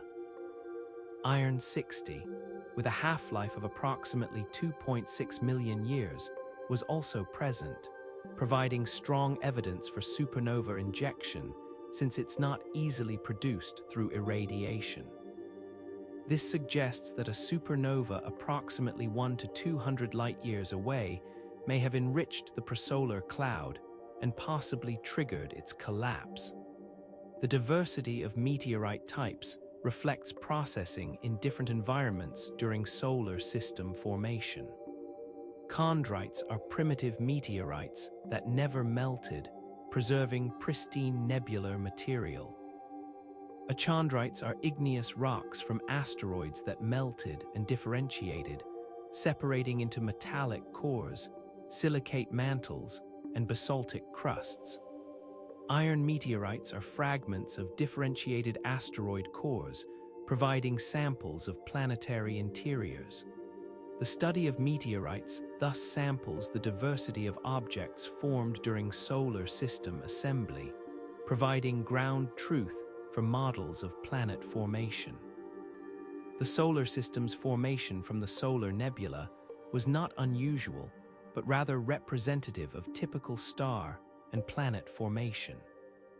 Observations of protoplanetary disks around young stars show structures including gaps, rings, and spirals interpreted as signatures of forming planets. Debris disks around older stars represent later stages where most gas has been cleared, but dust produced by colliding asteroids and comets remains.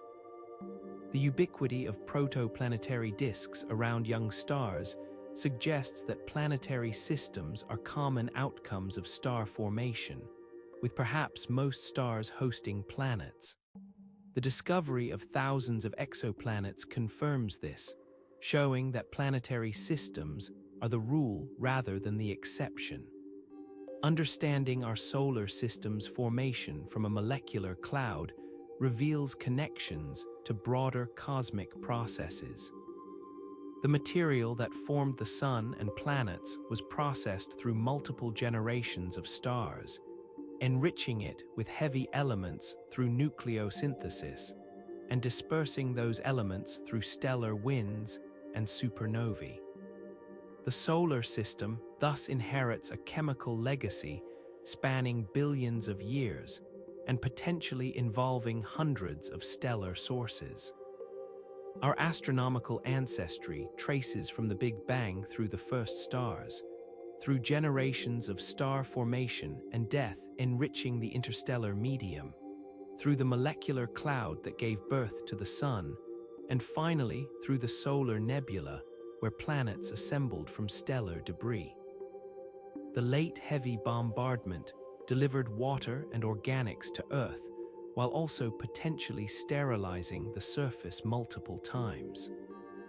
The first billion years of Earth's history, from its formation approximately 4.6 billion years ago to approximately 3.5 billion years ago, when the geological record becomes more complete, witnessed intense bombardment by asteroids and comets that delivered water, organic molecules, and other volatiles, while also creating conditions potentially hostile to life's origin and early evolution.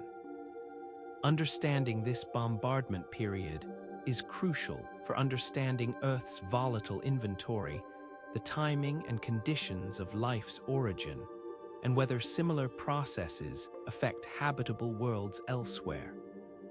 Earth formed through accretion of planetesimals and planetary embryos in the inner solar system, growing to near its current mass within tens of millions of years. The final stages involved giant impacts, including the moon-forming impact approximately 4.5 billion years ago, when a Mars-sized body called Theia struck the proto-Earth. This impact ejected enormous amounts of material into orbit, some of which coalesced into the Moon, while some fell back to Earth. The energy of this impact melted much of Earth's mantle, creating a magma ocean that took millions of years to solidify. Any atmosphere and hydrosphere present before this impact would have been largely lost, requiring replenishment through subsequent processes.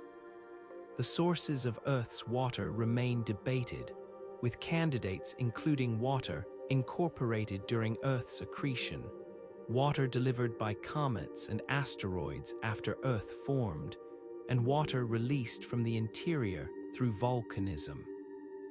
The deuterium to hydrogen ratio in Earth's oceans differs from most comets, which show ratios approximately twice terrestrial values, suggesting that Kuiper belt comets were not the primary water source. However, some comets show terrestrial DH ratios, and different comet populations may have contributed varying amounts. Carbonaceous asteroids show DH ratios closer to Earth's oceans and contain substantial water, up to 20% by mass in some cases, making them plausible water sources. Estimates of water delivery through impacts vary, but suggest that the equivalent of Earth's current oceans could have been delivered through asteroid and comet impacts during the first few hundred million years. Some water was likely present in the materials that accreted to form Earth, particularly if Earth incorporated outer solar system material that formed beyond the frost line. The oceans may thus represent a combination of primordial water incorporated during accretion, water delivered by impacts, and water degassed from the interior. The relative contributions of these sources remain uncertain, with ongoing research using isotopic signatures attempting to constrain source contributions. The Late Heavy Bombardment, or LHB, refers to a hypothesized increase in impact rate approximately 4 billion years ago, approximately 500 million years after solar system formation, based primarily on the cratering record of the Moon. The Moon's surface shows two populations of craters: ancient, heavily cratered highlands representing bombardment during the first few hundred million years, and less heavily cratered maria, dark basaltic plains, that formed approximately 4 billion years ago. The maria formation ages suggested that a spike in impacts occurred at this time, excavating large basins that subsequently filled with basaltic lava flows. The dynamical explanation for the LHB involves gravitational interactions between the giant planets and the planetesimal disk beyond Neptune. In the NICE model, named for the French city where it was developed, Jupiter and Saturn crossed the 2-to-1 orbital resonance approximately 4 billion years ago, destabilizing the outer solar system. This gravitational upheaval scattered planetesimals throughout the solar system, causing increased impact rates on the inner planets. The scattered objects included asteroids and comets that bombarded Earth and the Moon, potentially delivering water and organics while also excavating large basins and causing global environmental disruption. However, the reality of the LHB has been questioned in recent years. Some researchers argue that the Moon's apparent spike in impacts around 4 billion years ago reflects sampling bias. Most lunar samples come from regions affected by a few large impacts during this period, rather than a true global bombardment spike. Alternative interpretations suggest that bombardment declined gradually from high early rates rather than spiking after a quiet period.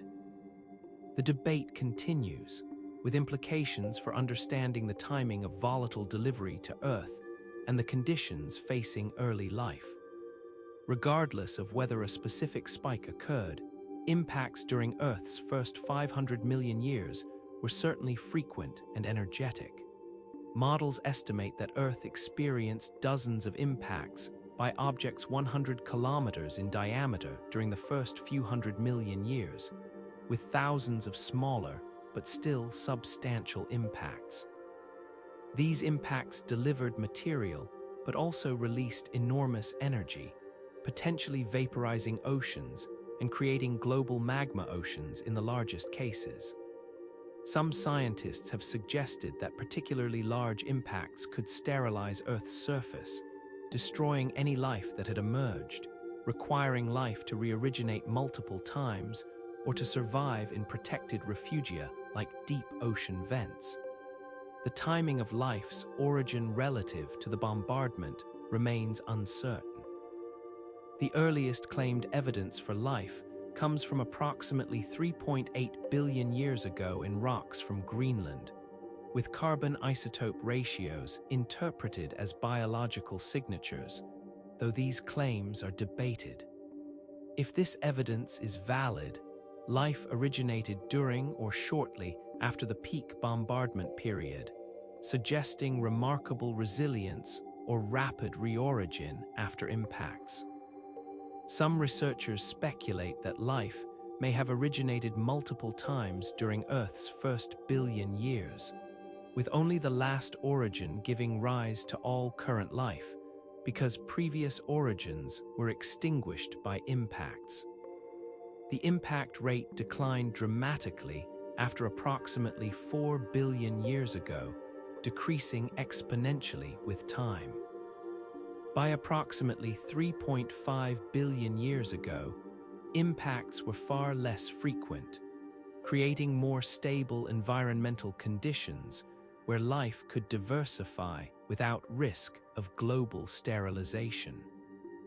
The emergence of diverse microbial ecosystems preserved in approximately 3.5 billion-year-old rocks from Australia suggests that by this time, life was well established, and experiencing the ecological and evolutionary innovations that would eventually produce the full diversity of life on Earth. The delivery of organic molecules through impacts supplemented whatever organic synthesis was occurring on Earth. Comets and carbonaceous asteroids contain amino acids, nucleobases, sugars, and complex organic polymers that would have been delivered intact or synthesized during impact plumes. Some impacts may have created transient habitable environments, including impact-generated hydrothermal systems, where water heated by impact energy circulated through fractured rock, potentially providing energy sources and chemical gradients useful for prebiotic chemistry or early life. Rather than being purely destructive, impacts may have contributed to life's origin by delivering organics and creating habitable niches. The impact history experienced by Earth was shared by other inner solar system planets, with Mars experiencing similar bombardment.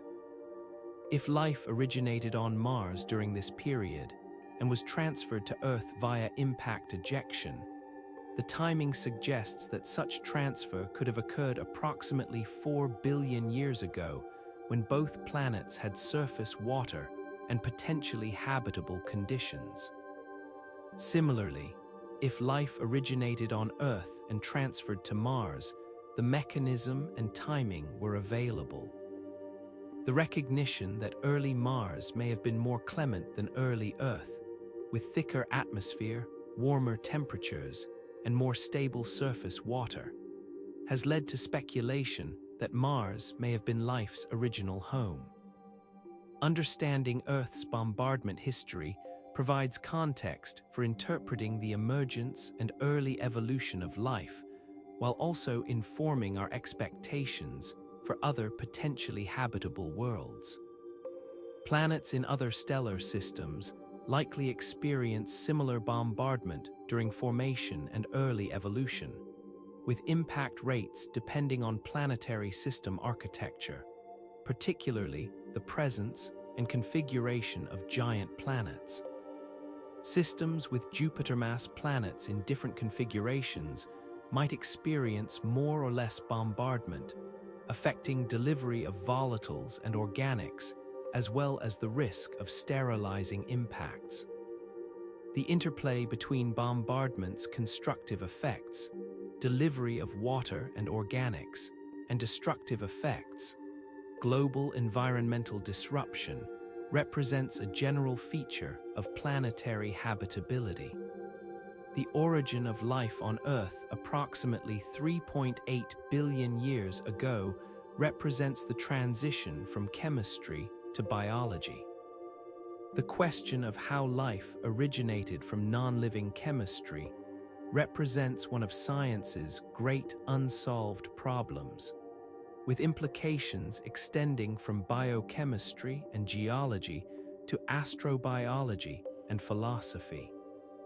While we don't know the complete path from prebiotic chemistry to living organisms, substantial progress has been made in understanding the chemical and environmental conditions that made this transition possible, the challenges that had to be overcome, and the potential role of extraterrestrial contributions. Life is generally defined through multiple criteria, including metabolism, energy acquisition and utilization, reproduction, producing offspring with inherited characteristics, evolution, populations changing over time through natural selection, cellular organization, enclosure by membranes creating distinct units, homeostasis, maintaining stable internal conditions, and response to environment. Any complete origin of life scenario must explain how systems acquiring all these properties emerged from chemistry lacking them. The challenge is that living systems show integration among these properties. Metabolism supports reproduction. Reproduction is required for evolution.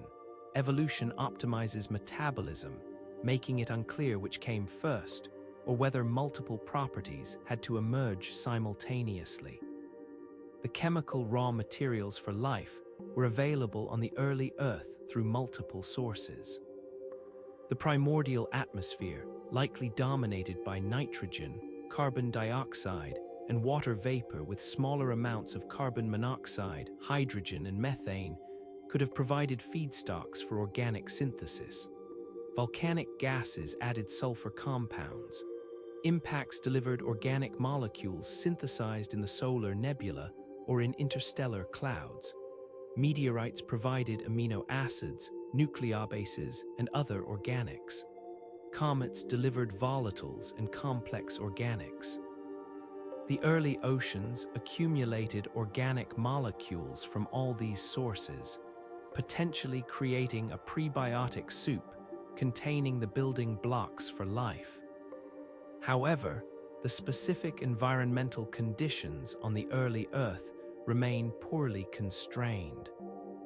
The atmosphere's composition is debated, with older models proposing reducing conditions rich in methane and ammonia, favorable for organic synthesis, while more recent models suggest less reducing conditions dominated by carbon dioxide and nitrogen, less favorable, but perhaps more realistic based on volcanic gas compositions. The pH and salinity of early oceans are uncertain, with estimates ranging from acidic to alkaline and from fresh to hypersaline, depending on assumptions about volcanic inputs, weathering rates, and atmospheric composition. The temperature of the early Earth is also debated. Some models suggest that the faint young sun, which was approximately 70% as bright as today approximately 4 billion years ago, would have left Earth frozen if greenhouse warming from atmospheric gases was insufficient. Proposed solutions include enhanced greenhouse effects from carbon dioxide, methane, or other gases, or episodic melting through impacts or volcanic activity. Alternative models suggest that Earth may have been warm due to tidal heating from a closer moon or residual heat from formation. The thermal environment would have affected rates of chemical reactions and the types of chemistry possible. Organic synthesis on the early Earth likely occurred through multiple mechanisms. Electric discharges from lightning could have driven reactions in the atmosphere, as demonstrated by the famous Miller-Urey experiment in 1953, which produced amino acids by sparking mixtures of methane, ammonia, hydrogen, and water vapor. However, the reducing atmospheric conditions assumed by Miller and Urey may not have existed, and alternative energy sources may have been more important. Ultraviolet radiation from the sun, more intense in the absence of an ozone layer, could have driven photochemistry in the atmosphere and in surface waters. Hydrothermal systems, where water heated by volcanic activity or impacts circulated through rock, could have driven chemistry through thermal gradients and mineral catalysis. Deep-sea hydrothermal vents, hot springs on the ocean floor, provide energy from chemical disequilibrium between hot, reduced fluids and cold, oxidized seawater.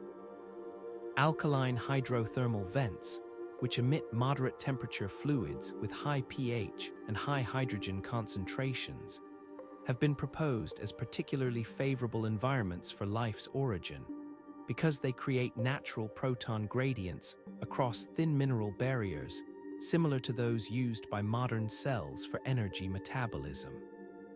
The RNA world hypothesis proposes that early life used RNA for both information storage and catalysis before DNA and proteins evolved. This hypothesis is motivated by the discovery of ribozymes, RNA molecules with enzymatic activity, and by RNA's dual capability for information storage through base sequences and catalysis through tertiary structure.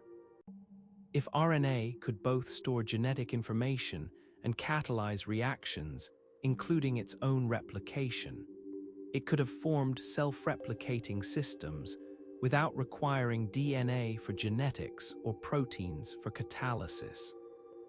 The subsequent evolution of DNA for more stable information storage and proteins for more versatile catalysis would have produced the DNA-RNA protein system of modern life.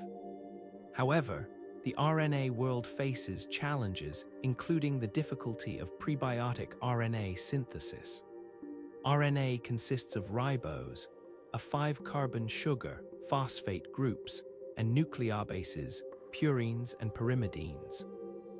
While nucleobases can be synthesized through relatively straightforward chemistry, ribose synthesis is more challenging, and linking ribose with phosphate and bases to form nucleotides is difficult under plausible prebiotic conditions. The polymerization of nucleotides into RNA without enzymatic assistance is also challenging, though mineral surfaces including clays and zeolites can catalyze polymerization under certain conditions. Alternative hypotheses suggest that simpler genetic molecules preceded RNA. Peptide nucleic acids, or PNAs, use protein-like backbones instead of ribose phosphate backbones and show more stable base pairing. Threose nucleic acids, or TNAs, use the 4-carbon sugar threose instead of ribose and can store information and evolve through replication. These alternatives might have been easier to synthesize probiotically and might have preceded RNA, with RNA later replacing them through some transition mechanism. The concept of a pre-RNA world acknowledges that the first genetic molecules might have been simpler than RNA, with modern RNA representing an evolved solution. The metabolism-first hypothesis proposes that self-sustaining networks of chemical reactions preceded genetic molecules, with autocatalytic cycles producing their own catalysts and gradually acquiring complexity. In this view, metabolism came before genetics, with genetic molecules later evolving to record and optimize successful reaction networks. The citric acid cycle, or Krebs cycle, central to modern metabolism, has been proposed as a possible prebiotic cycle because some of its reactions occur spontaneously under certain conditions, and because it links carbon metabolism to energy production. However, critics note that complete cycles require multiple enzymes in modern cells, and that prebiotic analogues face challenges including product inhibition and side reactions. The lipid world hypothesis emphasizes the role of membranes in life's origin. Amphiphilic molecules, molecules with both hydrophobic and hydrophilic portions, spontaneously form vesicles, membrane-enclosed compartments in water, creating boundary conditions that concentrate molecules and reactions. The first protocells may have been simple vesicles containing RNA or other genetic molecules, along with metabolic reactions, with vesicle division providing a primitive form of reproduction. The subsequent evolution of proteins and more sophisticated membranes would have improved vesicle stability and functionality, producing increasingly lifelike systems. Integration models attempt to combine elements of genetic first, metabolism first, and compartment first scenarios. Perhaps genetic molecules, metabolic networks, and membranes co-evolved, with none being truly first, but all emerging together through chemical processes that coupled their syntheses. For example, amphiphiles needed for membranes might have catalyzed polymerization of genetic molecules, while genetic molecules might have catalyzed synthesis of metabolic products, creating positive feedbacks that link these subsystems. Such integration might explain how complex systems with multiple interdependent components could emerge from simpler chemistry. The role of minerals and surfaces in life's origin has received increasing attention. Mineral surfaces including clays, iron-sulfur minerals, titanium oxide and zeolites can adsorb organic molecules, concentrating them and catalyzing reactions including polymerization, cyclization, and other transformations. Some minerals create compartments, tiny spaces within crystal structures or between stacked layers where molecules can concentrate and react. Iron-sulfur clusters, common in hydrothermal systems, catalyze many reactions and are central to modern metabolism, suggesting they may have been important in early metabolism. Delivery of organic molecules from space through meteorites and comets likely contributed substantially to the organic inventory available for life's origin. As discussed previously, meteorites contain amino acids, nucleobases, sugars, and complex organics formed through abiotic processes. If these molecules accumulated in oceans or lakes, they could have reached concentrations sufficient for polymerization and assembly into more complex structures. However, dilution in oceans and degradation through oxidation, photolysis, or hydrolysis would have competed with accumulation, creating challenges for building concentrated organic reservoirs. The timing of life's origin provides important constraints. If the claimed evidence for life approximately 3.8 billion years ago is valid, life originated remarkably quickly. Within approximately 700 million years after Earth formed, and possibly within a few hundred million years after conditions became habitable following the moon-forming impact and subsequent cooling. This rapid origin suggests either that life arises easily when conditions permit, or that we're missing some constraints, and conditions may have been suitable earlier than currently thought. Conversely, it could suggest that life originated multiple times during Earth's first billion years, with earlier origins being extinguished by impacts. The universality of biochemistry on Earth, all known life uses DNA, RNA, proteins, and similar metabolic pathways, suggests a single origin, or that any other independent origins were outcompeted by the lineage that produced modern life. If life arose multiple times with different biochemistries, we would expect to find descendant lineages using different genetic molecules or metabolic strategies. The fact that all life shares the same core biochemistry suggests common ancestry tracing to a single population or species. The last universal common ancestor, or LUCA, that existed approximately 4 billion years ago or earlier. Reconstructing LUCA's properties through comparative genomics reveals an organism already quite sophisticated, with genes for transcription, translation, DNA replication, membrane transport, and various metabolic pathways. This suggests that the transition from chemistry to biology occurred earlier than LUCA, possibly much earlier, with substantial evolution occurring between the origin of life and LUCA. The gap between prebiotic chemistry and LUCA represents unknown territory in life's early history, with only indirect evidence informing our understanding. Whether life originated on Earth or elsewhere through panspermia remains an open question. If life originated elsewhere and transferred to Earth, it must have originated at least as early as the earliest terrestrial evidence, approximately 3.8 billion years ago, but could have been earlier. Mars is the most plausible source within the solar system, given its early habitability and the known transfer of meteorites. However, origination beyond the solar system seems implausible given the timescales and distances involved. Ultimately, panspermia doesn't solve the origin of life problem, but moves it elsewhere, and the basic challenges of getting from chemistry to biology remain regardless of location.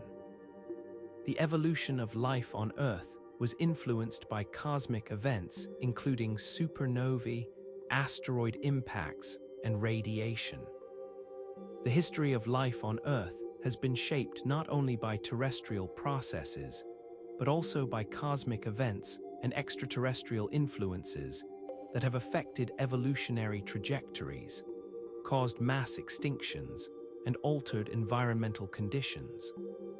Understanding these cosmic influences reveals that life exists within a broader astronomical context, and that events light years away or millions of kilometers distant can profoundly affect biological evolution. Background radiation on Earth includes cosmic rays, high-energy particles, mostly protons from outside the solar system, that constantly bombard the atmosphere, creating cascades of secondary particles including muons, electrons, and gamma rays that reach the surface.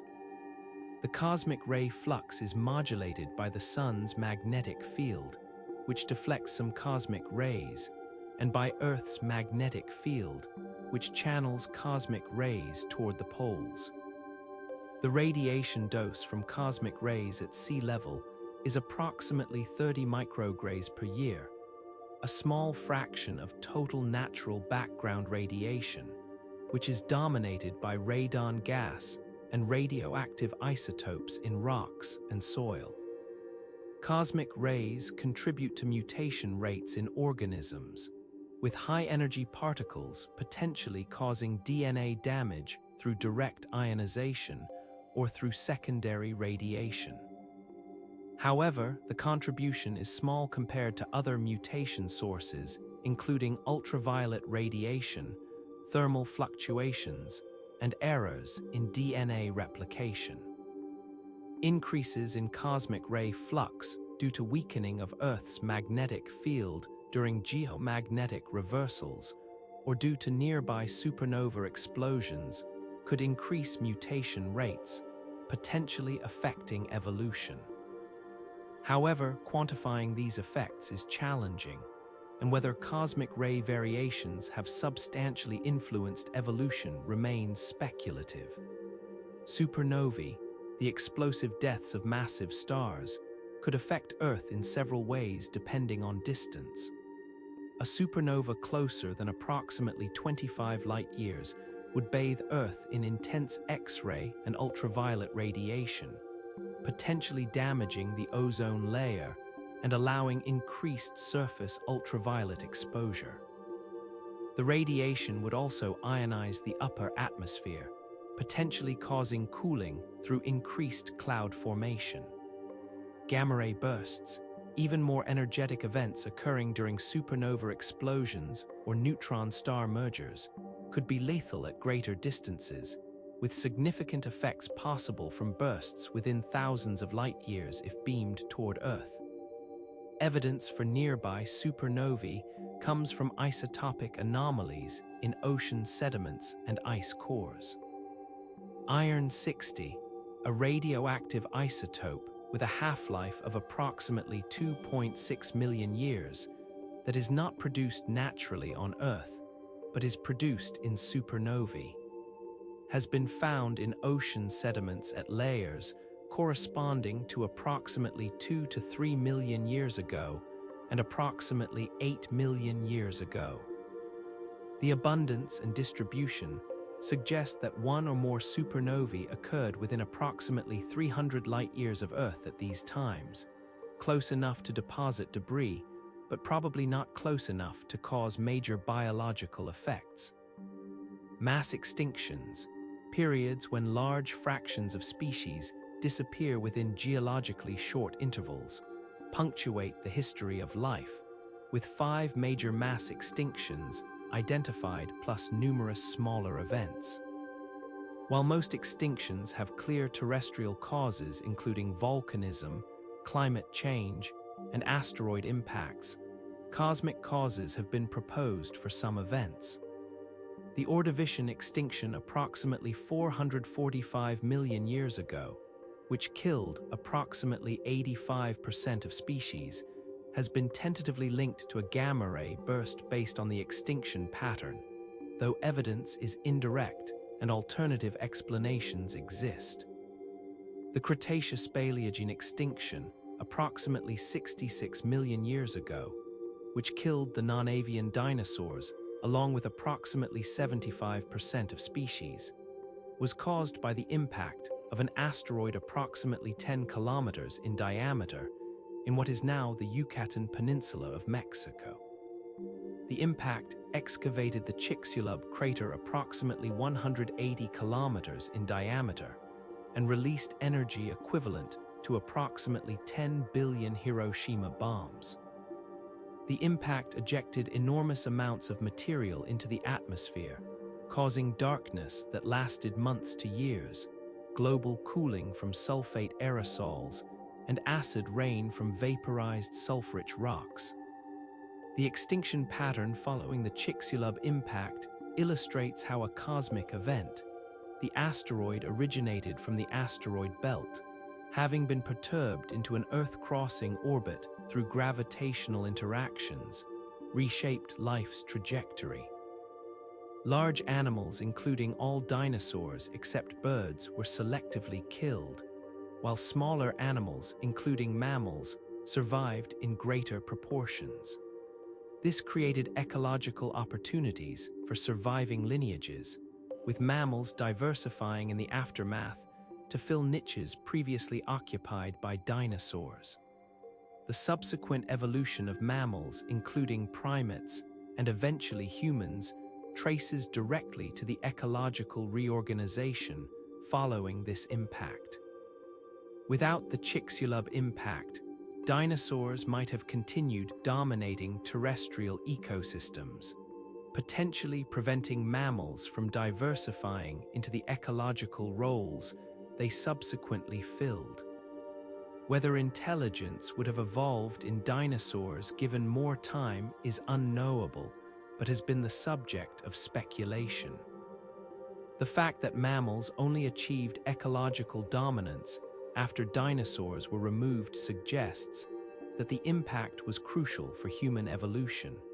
We exist because an asteroid struck Earth 66 million years ago, making us descendants not only of terrestrial evolutionary processes, but also of chance cosmic events. Other extinctions have been attributed to impacts with varying levels of confidence. The Permian-Triassic extinction approximately 252 million years ago, the largest mass extinction, killing approximately 95% of species, has no confirmed impact structure and is generally attributed to volcanism, though impacts may have contributed. The Triassic-Jurassic extinction approximately 200 million years ago has a candidate impact crater, the Manicouagan structure in Quebec, though timing is uncertain. Most smaller extinctions lack impact evidence and are attributed to volcanism, climate change, or other terrestrial causes. The impact rate on Earth has declined dramatically over geologic time, following the general trend of declining bombardment after solar system formation. Current impact rates are estimated as approximately one 10-kilometer asteroid every 100 million years, one 1-kilometer asteroid every 500,000 years, and one 100-meter asteroid every 10,000 years, with smaller impacts more frequent. These rates ensure that significant impacts occur rarely on timescales of individual organisms, but inevitably on geologic timescales, making impacts a permanent feature of Earth's biological environment. Extraterrestrial impacts influence not only evolution through mass extinctions, but also through delivery of materials that affect biogeochemical cycles. Large impacts vaporize impactors and target rocks, creating globally distributed dust layers that are geochemically distinctive. The iridium anomaly at the Cretaceous-Paleogene boundary, a thin layer enriched in iridium, platinum, and other elements rare in Earth's crust but abundant in asteroids, provided crucial evidence for the impact-extinction hypothesis. Similar anomalies at other boundaries have been used to search for impact events, though distinguishing impacts from volcanism can be challenging. Solar activity, including solar flares and coronal mass ejections, affects Earth's magnetosphere and upper atmosphere, potentially influencing climate and biology.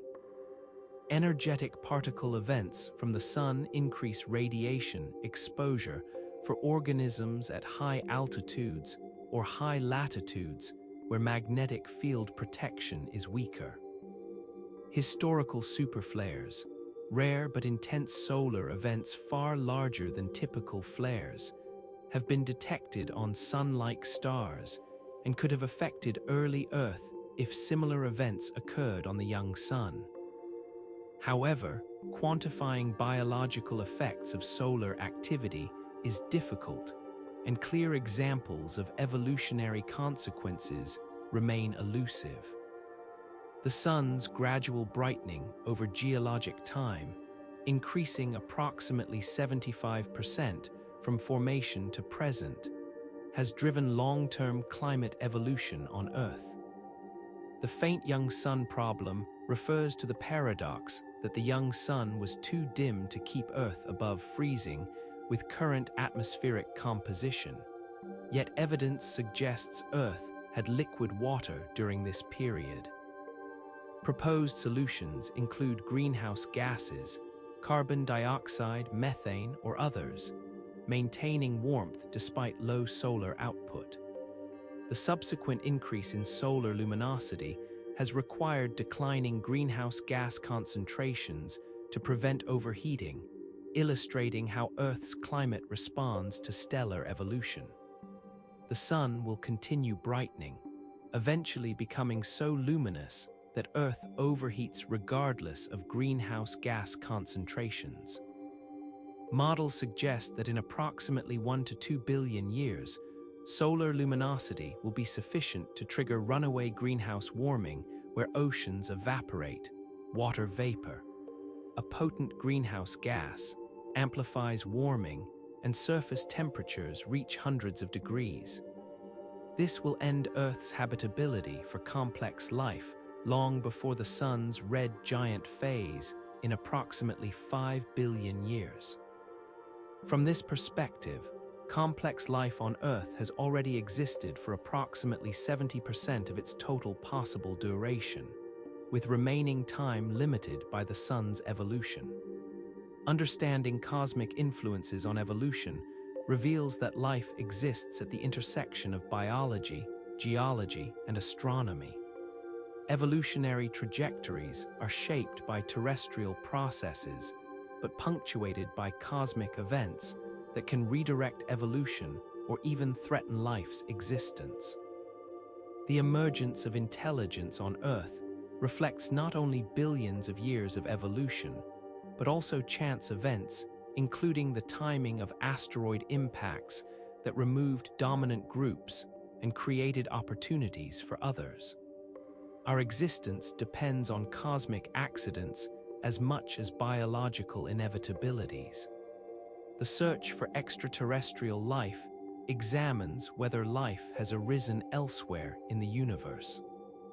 The question of whether we are alone in the universe, whether life exists on other worlds, has profound implications for understanding our place in the cosmos and the universality of biology. While we don't yet have confirmed evidence of extraterrestrial life, the search has become scientifically rigorous through advances in planetary science, astrobiology, and observational astronomy. Understanding where and how to search for life informs both our expectations about finding it and our interpretation of what it would mean. The ingredients for life as we know it, liquid water, organic molecules, and energy sources, appear common throughout the universe. Water ice exists throughout the solar system on moons, asteroids, comets, and as polar caps on Mars. Organic molecules are found in molecular clouds, comets, asteroids, and planetary atmospheres. Energy sources including sunlight, chemical disequilibrium, and tidal heating exist on numerous worlds.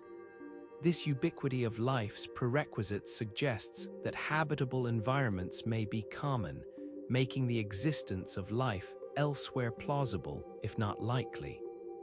Within the solar system, Mars remains the prime target for near-term life detection efforts.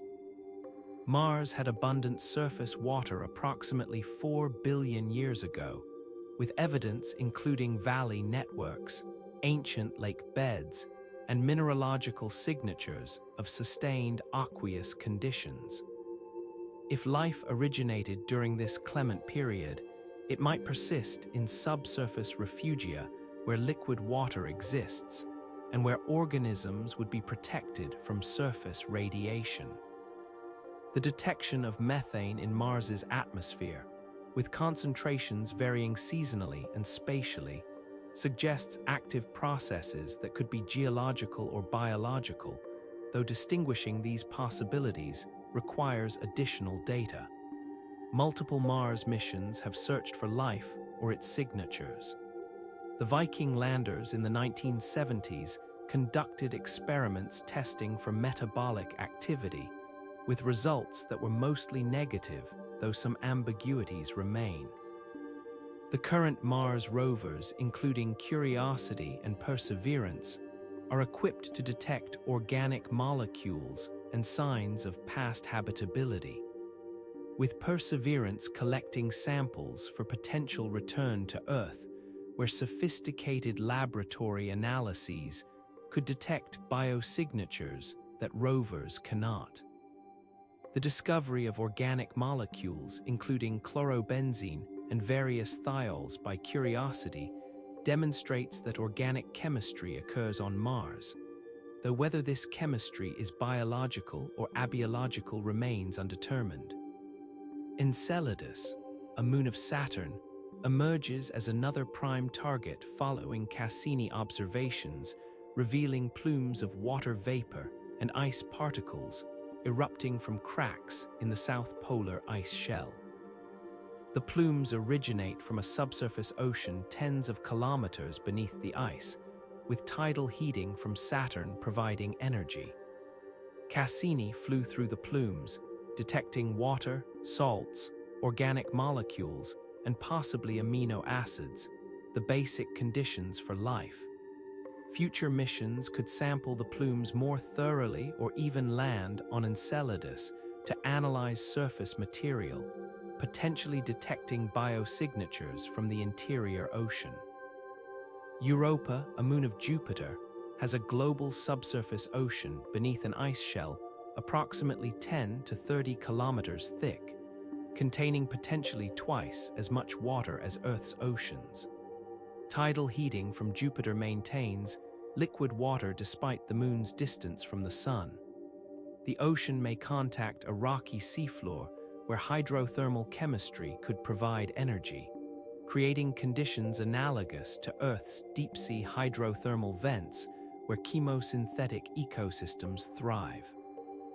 Evidence for plumes similar to Enceladus's has been tentatively detected, suggesting that sampling Europa's ocean might not require drilling through kilometers of ice. Titan, Saturn's largest moon, has a thick atmosphere and liquid hydrocarbon lakes on its surface, creating a completely different kind of potential habitability. While far too cold for liquid water, surface temperatures around -180 degrees Celsius, liquid methane and ethane might serve as solvents for exotic biochemistry. Whether life could use hydrocarbon solvents remains speculative, but Titan demonstrates that liquid solvent environments exist beyond the traditional water-based habitable zone. Additionally, Titan may have a subsurface water ocean like Enceladus and Europa, providing a potential water-based habitable environment beneath the exotic surface. Venus, despite its hostile surface conditions, temperatures around 470 degrees Celsius and pressures over 90 times Earth's, has generated interest for potential aerial biospheres. At altitudes around 50 to 60 kilometers, temperatures and pressures are Earth-like, and the atmosphere contains sulfuric acid clouds that could harbor acid-tolerant organisms. The detection of phosphine, a molecule difficult to produce abiotically but produced by some terrestrial organisms, in Venus's atmosphere sparked intense debate, with follow-up observations and analyses questioning the detection's validity. Whether Venus's atmosphere could support life remains an open question requiring additional observations. Exoplanets, planets orbiting other stars, number in the thousands, with estimates suggesting that on average at least one planet orbits every star in the galaxy. Many exoplanets reside in habitable zones, distances where surface water could be liquid given appropriate atmospheric conditions. Rocky planets similar in size to Earth in habitable zones represent prime targets for biosignature searches, though detecting biosignatures remotely requires sophisticated observations. The James Webb Space Telescope and future missions will characterize exoplanet atmospheres, searching for gases like oxygen and methane that might indicate biological activity. Biosignatures, observable features indicating life, include gases, surface features, and temporal variations. Oxygen at high concentrations is a potential biosignature because it's highly reactive and would disappear from atmospheres quickly without continuous biological production. However, abiotic oxygen production through photolysis is possible, requiring additional context for interpretation. Methane combined with oxygen would be strongly suggestive since these gases react and must be continuously replenished. Phosphine and dimethyl sulfide are produced biologically on Earth and would be harder to explain abiotically. However, interpreting any single gas requires understanding the planetary environment comprehensively. Technosignatures, evidence of technology, represent another search target. Radio and optical SETI search for extraterrestrial intelligence. Programs scan for signals that would indicate technological civilizations. The argument for SETI is that technological civilizations, if they exist, might produce detectable signals either intentionally or as leakage from internal communications. However, the vast distances and unknown nature of alien technology make detection challenging. The Fermi paradox, where is everybody, notes the apparent absence of obvious signs of intelligent life despite the galaxy's age and size, suggesting either that technological civilizations are rare or that our assumptions about their detectability are flawed. The Drake equation, formulated by Frank Drake in 1961, attempts to estimate the number of communicating civilizations in the galaxy through multiplicative factors, including the star formation rate, the fraction of stars with planets, the number of habitable planets per star, the fraction where life arises, the fraction where intelligence evolves, the fraction that develop technology, and the lifetime of technological civilizations. The equation is less a calculation than a framework for thinking about the problem, as most factors remain highly uncertain. Estimates vary from one civilization, us, to millions depending on assumptions. The rare Earth hypothesis proposes that complex life requires such specific conditions that Earth may be unusual or unique. Requirements suggested as potentially rare include the right stellar type, the right distance from the galactic center to avoid supernovae and black holes, a large moon stabilizing axial tilt, a Jupiter-mass planet clearing debris, plate tectonics recycling nutrients, and numerous other factors. Critics argue that this merely restates the anthropic principle. We observe conditions compatible with our existence because we couldn't exist otherwise, and that we don't know which factors are truly necessary. The discovery of life elsewhere in the solar system would transform our understanding of life's origins and prevalence. If life arose independently on Earth and Mars, this would suggest that life originates readily when conditions permit, implying that life may be common throughout the universe.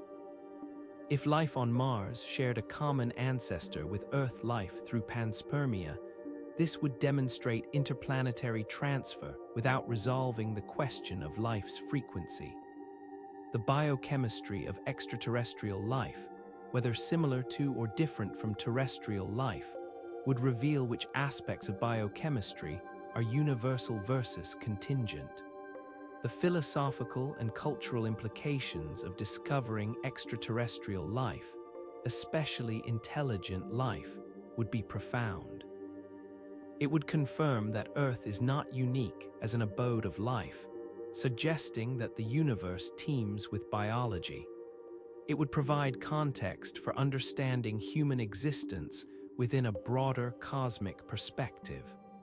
For intelligent life, it would raise questions about communication, the nature of intelligence, and whether technological civilizations tend toward certain trajectories. The search for extraterrestrial intelligence continues despite uncertain odds, because the discovery would be among the most significant in human history. If you're still awake somewhere in this exploration of our cosmic ancestry, of atoms forged in stellar furnaces billions of years ago, of organic molecules delivered by comets and asteroids, of the origins of life and its evolution under cosmic influences, of the search for life on other worlds, there's more to contemplate about our place in the universe. But if sleep has found you, if consciousness has faded into dreams of distant stars and ancient supernovae, then rest knowing that the cosmos continues its patient work of creating, destroying, and recycling matter across billions of years. While you sleep tonight, your body maintains itself using elements created in stars that no longer exist, stars that died billions of years ago in explosions that forged the carbon in your cells, the iron in your blood, the calcium in your bones. The atoms that compose you have traveled unimaginable distances over cosmic timescales, existing first as stellar material, then as interstellar gas and dust, then as rocks and water on the early Earth, and finally as biological material cycling through organisms over billions of years. You are literally made of material as old as the galaxy itself, recycled countless times through different forms. The water molecules in your body, comprising approximately 70% of your mass, may have originated in the solar nebula or been delivered by asteroids and comets. Some water molecules in your body may have existed on Earth for billions of years, cycling through oceans, atmosphere, ice, rocks, and organisms in endless repetition. When you drink water, you're drinking molecules that have been drunk by dinosaurs, by early mammals, by the first terrestrial organisms that emerged from ancient oceans. The continuity of Earth's water inventory means your water molecules connect you to the entire history of terrestrial life. The organic molecules in your body, the proteins, nucleic acids, lipids, and carbohydrates that constitute living tissue, are built from atoms with diverse cosmic origins, but follow pathways through terrestrial biochemistry that have been conserved for billions of years. The genetic code that specifies how DNA sequences translate to protein sequences is the same in bacteria, plants, and humans, suggesting it dates to the last universal common ancestor approximately 4 billion years ago or earlier. You carry within your cells molecular machinery that has been optimized through billions of years of evolution, with roots extending to life's origins. Your existence depends on a chain of contingencies extending across cosmic history. If massive stars had not formed and died in the early universe, heavy elements would not exist. If the molecular cloud that formed the solar system had not been enriched by previous generations of stars, Earth could not have formed as a rocky planet with water and organic molecules. If asteroids and comets had not delivered volatiles and organics to the early Earth, life might not have originated or might have been delayed. If the Chicxulub asteroid had not struck Earth 66 million years ago, mammals might not have diversified and humans might not exist. The question of whether life exists elsewhere in the universe transforms from speculation to empirical investigation as our capabilities for detecting biosignatures and visiting other worlds improve. Within decades, we may know whether Mars harbors or harbored life, whether subsurface oceans on icy moons contain organisms, whether exoplanet atmospheres show signs of biological activity. If life is found to be common, this will profoundly affect our understanding of our place in the cosmos, revealing that biology is a natural outcome of cosmic evolution rather than a rare accident. If life is found to be rare, this will make Earth precious as a potentially unique or unusual cradle of biology. The recognition that we are made of stardust, that our atomic heritage traces to stellar nucleosynthesis across cosmic history, places human existence within a vast spatial and temporal context. We are not separate from the cosmos, but intrinsic parts of it, local concentrations of complexity that have emerged through physical processes operating over billions of years. The atoms in your body have witnessed cosmic history, having been present in stars, in interstellar space, in the solar nebula, on the early Earth, and in organisms throughout the history of life. You are the universe contemplating itself, stellar material organized into patterns capable of awareness. The search for our extraterrestrial ancestry, for evidence that life's building blocks or life itself came from space, continues through multiple approaches, including laboratory simulations of prebiotic chemistry, analysis of meteorites and comet samples, missions to Mars and ocean worlds, and observations of exoplanets. Each approach provides pieces of the larger puzzle of how life originates and whether Earth's biology shares ancestry with life elsewhere. The recognition that organic chemistry is ubiquitous in the cosmos suggests that the molecular prerequisites for life are widespread, making the existence of extraterrestrial life plausible though not certain. The philosophical implications of our cosmic ancestry extend beyond science to questions of meaning and purpose. If we are literally made of stardust, assembled from atoms created in stellar furnaces billions of years ago, what does this say about our significance? Some find this perspective humbling, emphasizing our smallness in the cosmic scheme. Others find it awe-inspiring, emphasizing the remarkable fact that the universe has produced, through purely physical processes, structures capable of understanding their own origins. Both perspectives capture valid aspects of our situation, we are simultaneously insignificant in scale and extraordinary in capability. The next time you look at the night sky and see stars scattered across darkness, remember that those stars are your ancestors in a literal, physical sense. The elements in your body were created in similar stars that lived, burned through their fuel, and died in explosions that dispersed heavy elements into space. The light you see left those stars years or centuries or millennia ago, traveling through space to reach your eyes where photoreceptor molecules, themselves constructed from atoms forged in ancient stars, capture the light and convert it to neural signals that your brain, also constructed from stellar material, interprets as sight. Consider, too, the vast timescales involved in creating the material that composes you. Hydrogen in your body dates to the Big Bang approximately 13.8 billion years ago. Carbon, nitrogen, and oxygen were created in stars that formed, lived, and died over billions of years. Some atoms in your body may have cycled through dozens or hundreds of different stars before being incorporated into the solar nebula. The uranium in your bones, present in trace quantities from environmental exposure, was created in supernova or neutron star mergers approximately 6 billion years ago, giving it a definite birthday that predates Earth by over 1 billion years.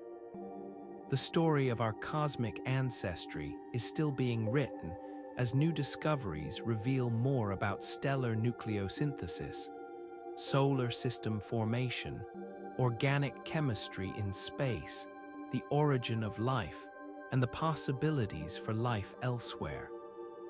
Each discovery adds detail to the epic narrative of how stars created the elements, how these elements assembled into planets, how chemistry on at least one planet gave rise to biology, and how that biology evolved into organisms capable of understanding their own cosmic heritage. We stand at a unique moment in history where we can trace our origins back to the Big Bang and forward to potential futures among the stars. See you next time.